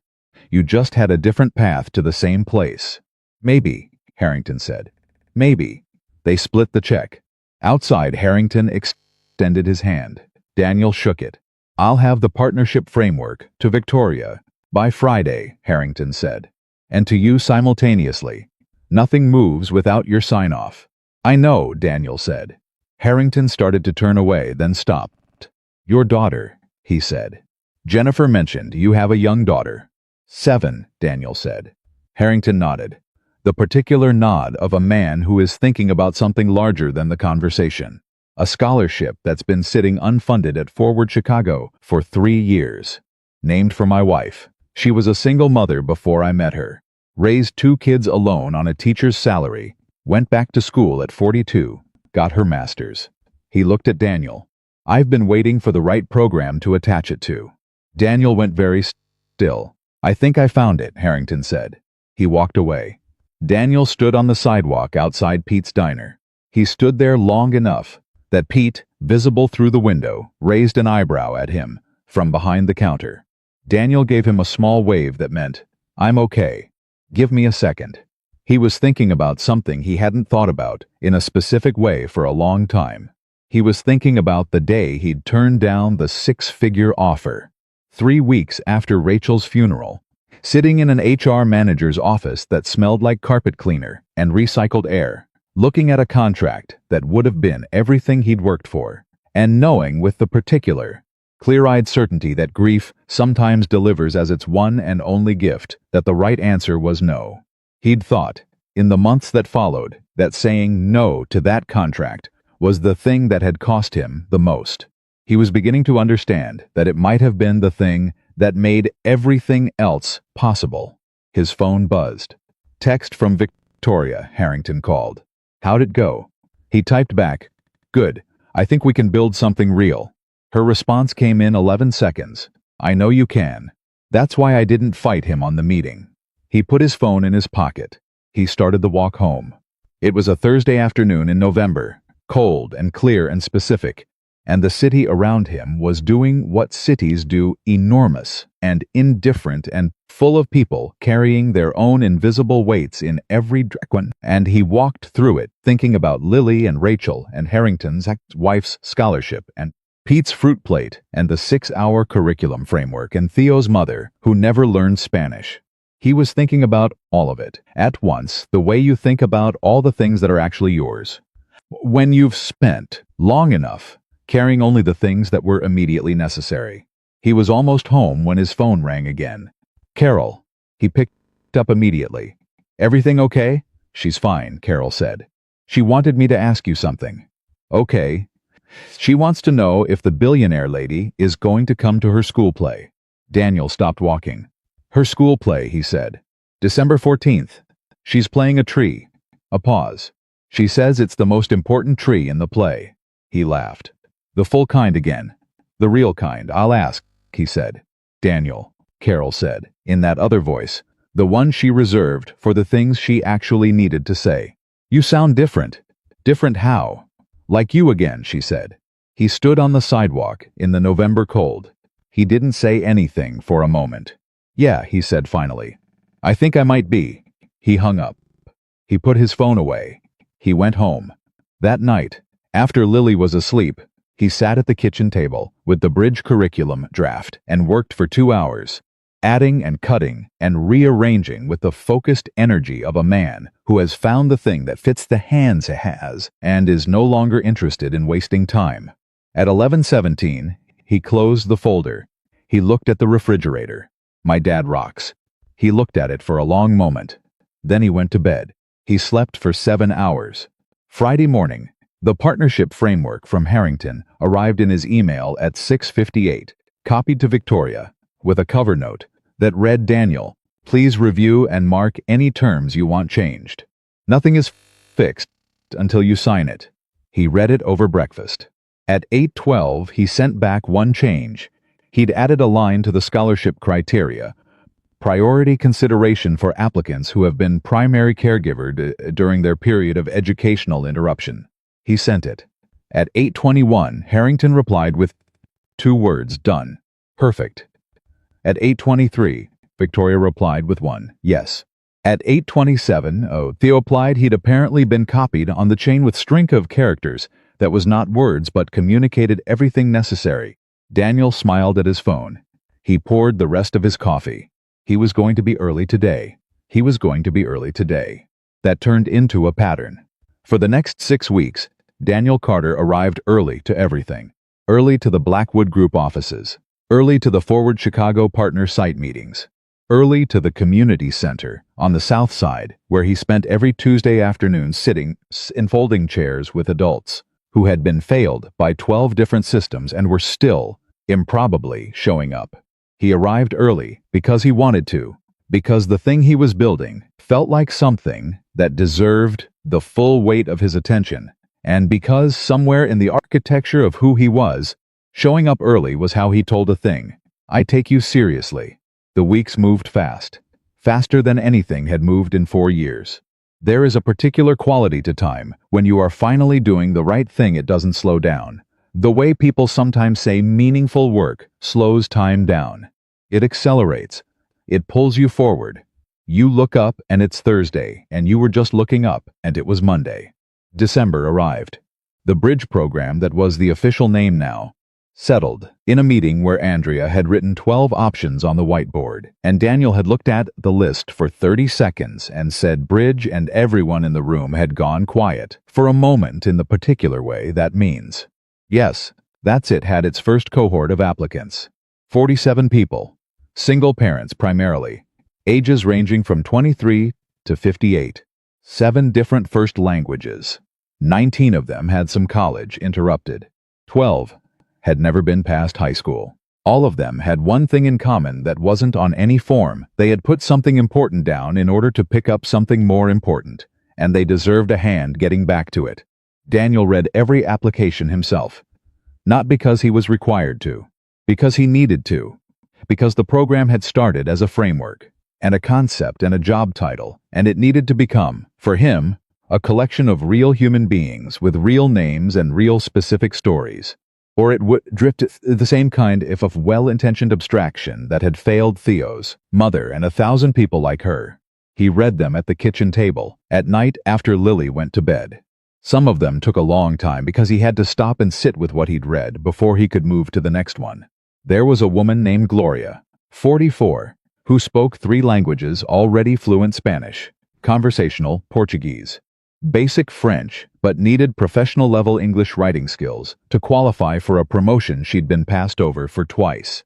There was a man named James, 37, who had been a simultaneous interpreter in a previous life before a custody battle had consumed 3 years, and his professional certifications had lapsed and he'd had to start over. There was a woman named Priya, a different Priya, not the Aurelius hostess, who was 26, and raising twins alone, and had written in the essay section, in handwriting so careful it looked like she'd practiced, "I want my daughters to watch me finish something I started. That's the whole reason." Daniel read that sentence 3 times. He put the application in the yes pile and went to bed. 2 days later, he called Marcus Webb. "James Olusegun," he said without preamble. "Application 41. Former interpreter. Lapsed certifications. I want to add a certification renewal pathway to the curriculum. It doesn't exist yet." Marcus was quiet for 3 seconds. "That's a significant add." "I know. You'll need to bring it to Victoria." "I know. Do you want me to—" "I've got it," Daniel said. "Just wanted to make sure you'd seen the application." "I've seen it," Marcus said. "I was going to call you about it." "Good." He hung up and called Victoria.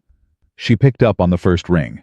She always picked up on the first ring when it was Daniel, which he had noticed, and which told him something about how seriously she was taking all of this. "James Olusegun," he said. A pause. She'd read the applications, too. He knew that. Application 41. Former interpreter.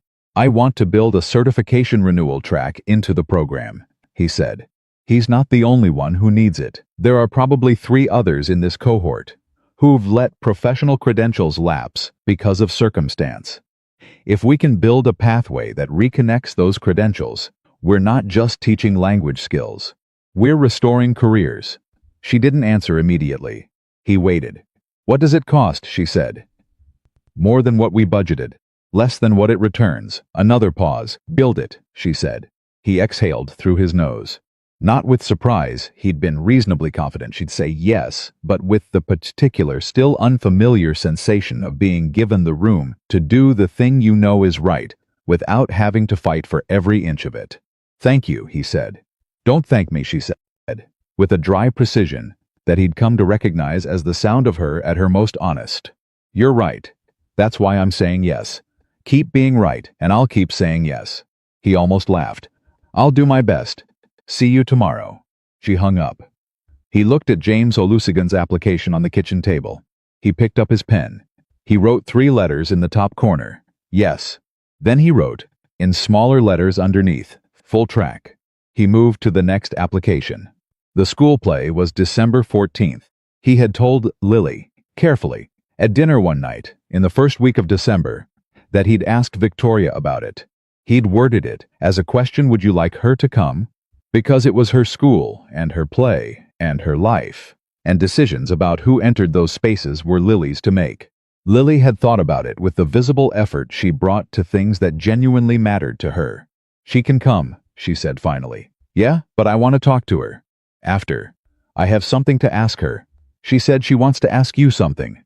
Daniel had told Victoria the next day. Victoria had gone very still. She does. She's had something she wanted to ask you since I first told her about you, he said. She said she'd tell me when she'd figured out how to say it right. Has she told you? No. So neither of us knows. Neither of us knows, he confirmed.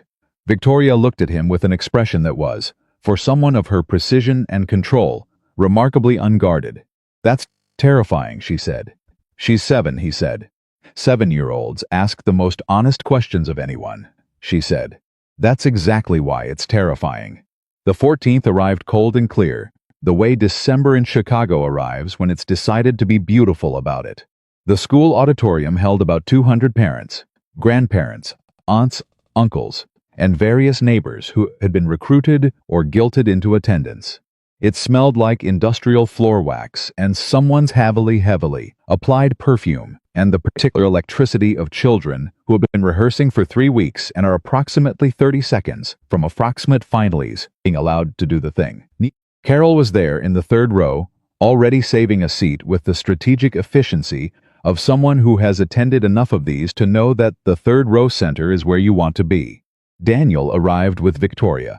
That drew exactly the kind of attention he had expected and decided not to care about a few turned heads, a whispered something from a woman in the 2nd row, the particular charged quality of a community processing, something unexpected in real time. A woman he knew slightly, another parent named Karen whose son was in Lily's class, stopped them at the door and looked at Victoria with the transparent, barely managed curiosity of someone who has recognized a face from a magazine and is deciding how to handle it. Hi, Daniel, Karen said, and then, to Victoria, are you a friend? Victoria said, simply, without the loaded, managed quality that word sometimes carries. Just a friend. The plain version of it. Karen nodded slowly. They found their seats beside Carol, who shook Victoria's hand with the direct sizing-up energy of a woman who has been the closest thing to a co-parent Daniel has had for 4 years and has therefore earned the right to be protective. Carol, she said. Victoria, said Victoria. I know who you are, Carol said pleasantly. I imagine so, Victoria said. Good, Carol said, and turned back to the stage with the air of a woman who has delivered her verdict and considers the matter settled. Victoria glanced at Daniel. He kept his eyes on the stage. She's terrifying, Victoria murmured. She raised me for 2 years after my parents moved to Florida, he murmured back. She's earned it. The lights went down. The play was about seasons, a story where different trees represented different times of year. A simple thing, executed with the enormous seriousness that children bring to theatrical endeavors when they have been told that this matters and have decided to believe it. Lily was the winter tree. She had approximately 4 lines of actual dialogue and approximately 1 minute of standing, very still in the center of the stage with her arms held out, representing bareness, representing waiting, representing the particular dignity of something that has lost its leaves and is still standing. She stood there in the center of that stage, with a stillness that was completely un-7 years old. Daniel watched his daughter hold still in the middle of the stage in front of 200 people and felt something crack open in the center of his chest that he couldn't name and didn't try to. Beside him, he heard Victoria take a breath. He didn't look at her. He kept his eyes on Lily. When Lily spoke her 4 lines, she spoke them clearly and without rushing, with the specific, instinctive understanding that some people are simply born with that. When you have something true to say, you say it at the speed that lets it land. She was, he thought, entirely herself. She had been, as far as he could tell, entirely herself since the moment she arrived in the world, and his job had simply been not to get in the way of that. He had not always managed it perfectly. He had managed it well enough. The applause at the end was the kind that's real, not politely enthusiastic, actually real. The sound of people who have been briefly transported and are grateful for it in a way they don't quite have words for and so express with their hands. Lily, in the line of trees taking a bow, grinned. The full grin. The one that was entirely her own. Daniel clapped until his hands hurt. Afterward, in the lobby, in the specific, controlled chaos of 200 people trying to locate children and coats and each other, Lily found them in approximately 45 seconds. Which said something about her navigational ability and also about how tall her father was relative to the crowd. She came straight to him first. He crouched down, and she put her arms around his neck, and he held her for a moment that had no particular length because he wasn't counting. Then she stepped back. She looked at Victoria. Victoria looked at her. There was a brief, charged silence of the specific kind that only happens when two people are each waiting to see what the other will do, and both of them are actually uncertain. Then Lily said, "I figured out what I wanted to ask you." Victoria crouched down so they were at eye level. Daniel noticed the choice, the deliberate, physical act of making herself smaller, of refusing the height differential. Lily noticed it too. He could see it register on her face. "Okay," Victoria said. "Did you feel bad?" Lily said. "When you made fun of my dad?" "Right, when it happened. Or only after he answered you?" The lobby noise continued around them. People moving, laughing, children being bundled into jackets. All of it went slightly distant. Victoria held Lily's gaze. She was, Daniel observed, absolutely not going to give this 7-year-old anything less than the full truth. He could see the decision being made in real time across Victoria's face. "Right when it happened," Victoria said. "I think I felt it right when I started. I just didn't listen to it." Lily processed this with her characteristic visible effort. "Why not?" she said. "Because I was used to not listening to it," Victoria said. "I'd gotten very good at telling myself that certain things were okay when they weren't." She paused. "That was wrong. I'm working on it." Lily looked at her for another moment. "My dad said you're going to help people learn languages," she said. "We're working on it together," Victoria said. "Your dad is the one making sure we do it right." Lily nodded slowly. The nod of someone filing information and finding it satisfactory. "Then my cat speaks French." Victoria blinked. "I know. Your dad told me. He's lying," Lily said. "The cat just stares at the book. But I told everyone at school that he speaks French, so now I have to keep saying it." Something moved across Victoria Blackwood's face that was entirely human and entirely real and entirely the kind of thing that doesn't happen to her in boardrooms or business dinners or magazine interviews. She laughed. Full and unguarded, the way she'd laughed at the coffee shop, the way he'd heard her laugh from behind the elevator doors. But deeper this time, or warmer, or something that had more room in it than it had before. "That sounds like a problem," she said, when she'd recovered. "It's fine," Lily said, with the breezy confidence of someone who has made peace with her choices. "I'll teach him. He's not that smart, but he has time." She looked at Victoria for one more moment. Then she said, "You should come to dinner sometime. Dad cooks Saturdays. He makes really good pasta." Victoria looked at Daniel over Lily's head. Daniel looked back. He shrugged slightly. The shrug of a man who has learned that his daughter's instincts are generally better than his own plans. "I'd like that," Victoria said. "If your dad says it's okay." "It's okay," Lily said without asking. She turned back to find Carol in the crowd, having apparently concluded the business of the evening to her satisfaction. Daniel looked at Victoria. She was still in the crouch she'd lowered herself into to talk to Lily, and she stayed there for a moment, looking at the space where Lily had been, with an expression that Daniel thought she probably didn't know was on her face. She stood. "She's going to be absolutely terrifying in 20 years, she said. "I know," Daniel said. She looked at him. "You did that," she said. "Whatever she is, the way she asked me that question, the way she said what she said, and then just moved on. You did that." He shook his head. "Rachel did that. I just tried not to undo it." Victoria held his gaze for a moment. She didn't say anything else. She didn't need to. January brought the first cohort orientation day. 43 of the 47 applicants confirmed. 4 had pulled out for circumstances that were entirely understandable and that Daniel had made sure the program documented carefully so they could be considered first for the next cohort.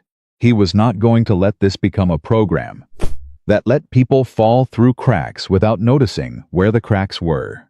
The orientation was held at the Forward Chicago South Side Center, Harrington's Instinct, and the right one, not the Blackwood Group offices, not some neutral conference facility that communicated nothing about where the program actually lived. The community center, the folding chairs, the fluorescent lighting and the bulletin board and the smell of coffee that's been in the pot since 7 in the morning. Daniel stood at the front of the room. 43 people looked back at him.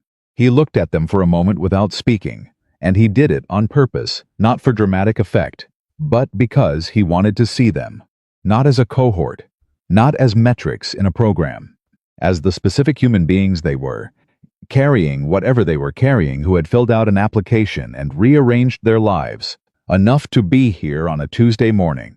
He saw Gloria, 44, in the third row, with the specific alertness of someone who is not used to being offered things and is still not entirely sure this isn't going to disappear. He saw James Olusegun, 37, sitting straight in his chair with the contained energy of a man who has been waiting for a particular door to open for a very long time. He saw Priya, the application Priya, the twins, the handwriting that looked like practice in the back row. And she was the youngest-looking person in the room, and also somehow the one who looked most like she was exactly where she was supposed to be. He said, "My name is Daniel Carter. 4 years ago, I was a professional translator with 5 languages and a promising career. Then my wife died, and I became a single father overnight, and I spent 3.5 years waiting tables so I could be home when my daughter needed me." He paused. "I'm not telling you that to impress you. I'm telling you because I want you to know that I'm not standing here because someone handed me something.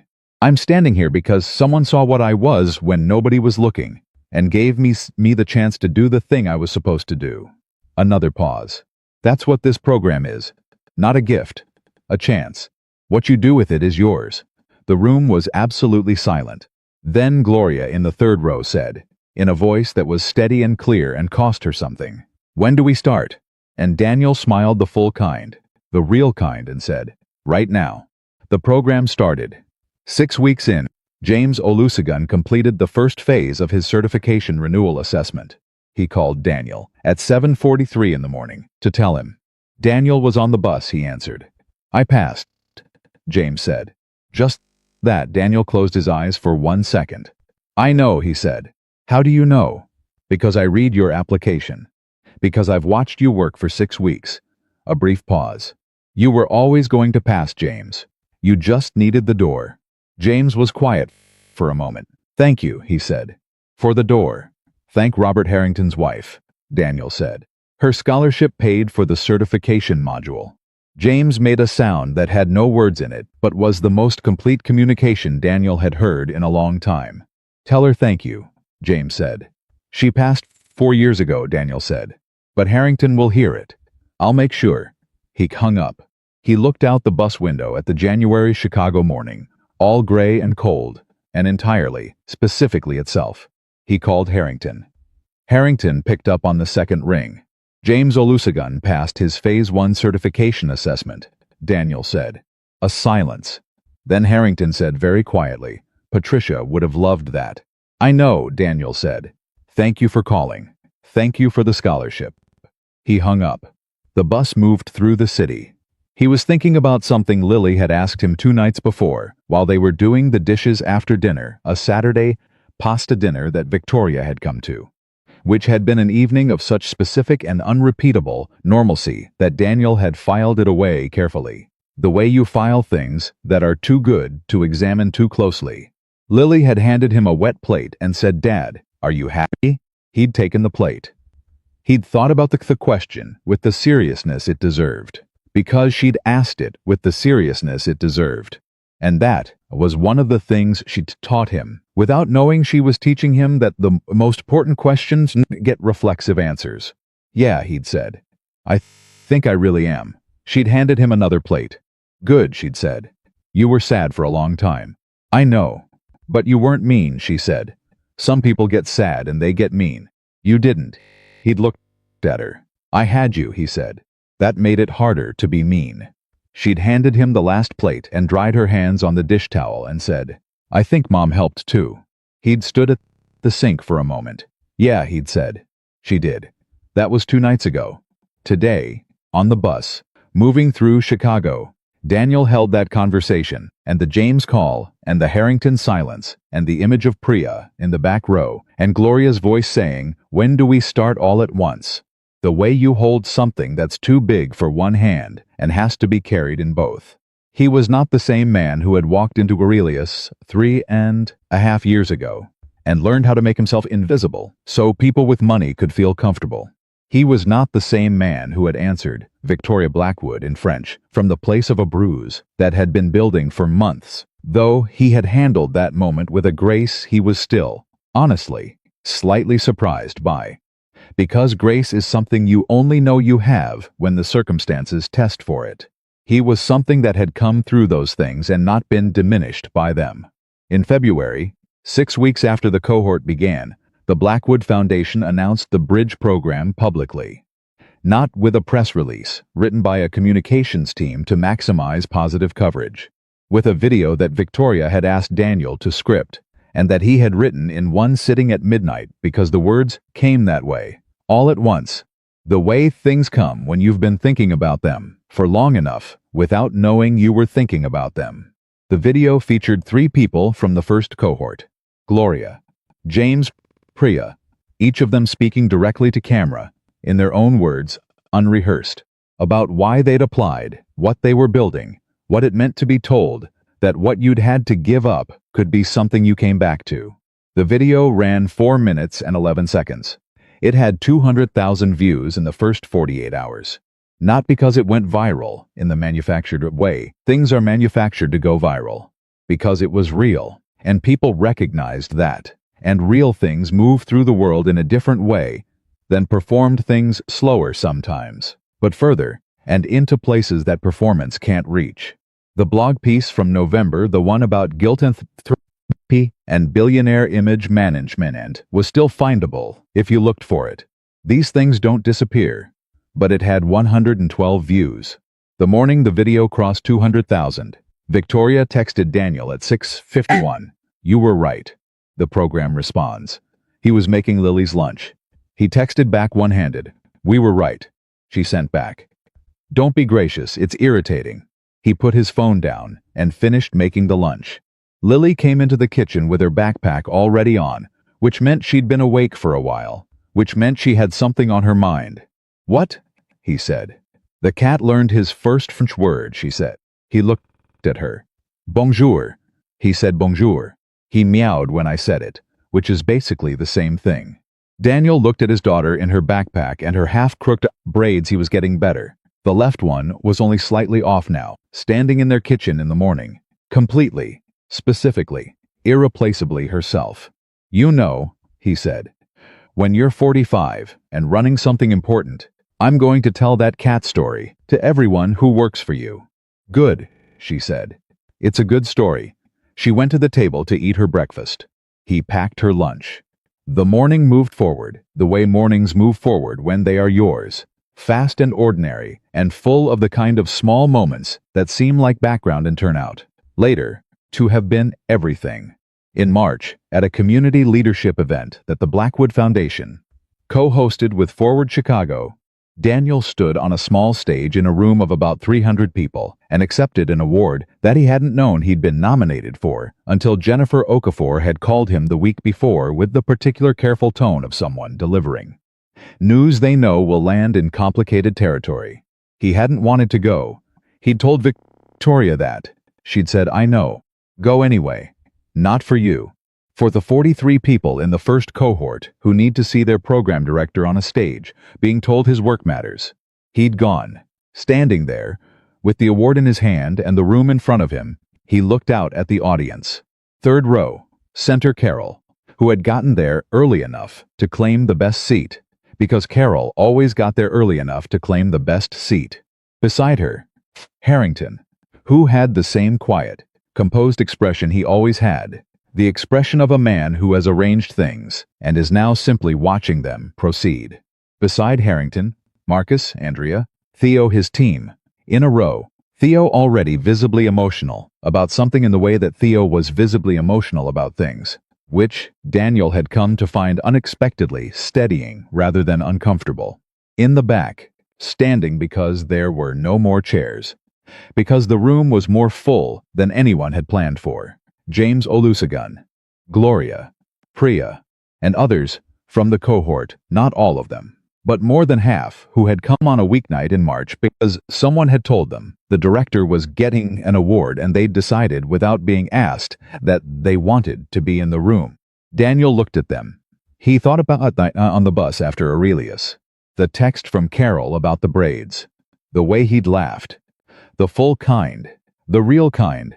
And put his phone away and started walking toward the bus stop, not knowing any of this was coming. He thought about Rachel. He thought, "You see this, don't you? I think you see this." He looked back at the room. Then he looked to his right, at the edge of the stage. Victoria was standing there. Not on the stage, at the edge of it, in the space between the stage and the first row, in the particular position of someone who is present, but deliberately, not the center of it. She was watching him, with an expression he recognized, the same expression she'd had at the coffee shop, when he'd said most good stories have a villain who turned out to be a person. The expression of someone holding something they didn't expect to be holding.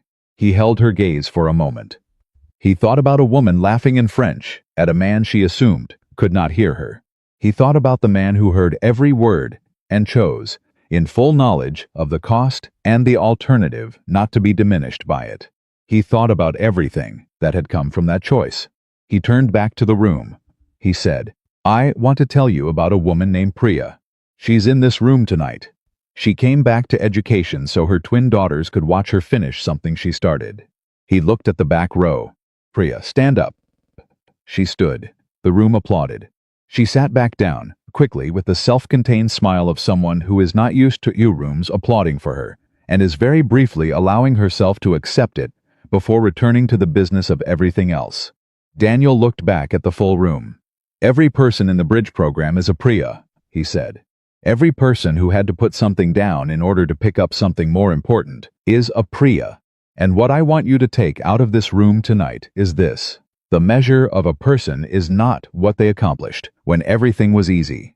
It is what they preserved, what they held on to, what they protected when everything was hard." He paused. These people preserved themselves. They kept showing up. In rooms where nobody expected them to belong, they kept showing up. He held up the award. "This belongs to them." He set it down on the podium. He stepped back. The room stood up, all of it. Not just the polite edge of the seat quasi-standing that happens at events, when people feel expected to respond, but aren't quite sure. All of it, all at once. The specific, involuntary physical response of people who have been moved past the point of standing seated. Daniel stood on that small stage in the March Chicago evening and held completely inside it. Not because he'd won something. Because across 4 years of loss and exhaustion and midnight homework sessions and double shifts and invisible weight and chosen grace, he had somehow improbably, stubbornly, without anyone telling him it was possible, arrived at exactly where he was supposed to be. At the edge of the stage, Victoria Blackwood was clapping with the full force of someone who has finally found something to put her whole self behind.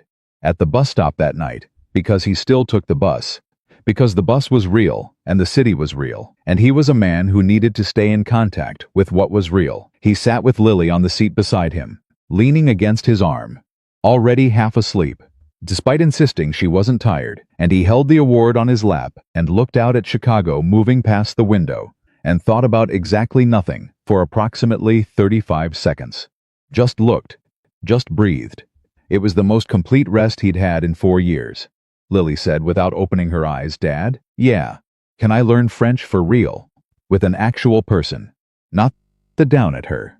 "Yeah, Bug," he said. "I think we can arrange that." She made a sound that meant good and leaned a little heavier against his arm. The bus moved through the city. The city moved through the night. And Daniel Carter, who had been a translator, and a widower, and a waiter, and a father, and a man who had been mocked in a language that was supposed to be invisible, and had answered with the full, undiminished weight of everything he actually was rode the bus home through Chicago, with his daughter sleeping against his shoulder and an award in his lap, and a life that had been broken open and rebuilt into something that fit. Not the life he'd planned. Better than the life he'd planned. The kind of life that only becomes possible when you refuse, in the moments that test hardest, to become anything less than who you actually are. That was the whole story. That was all of it. And it was more than enough.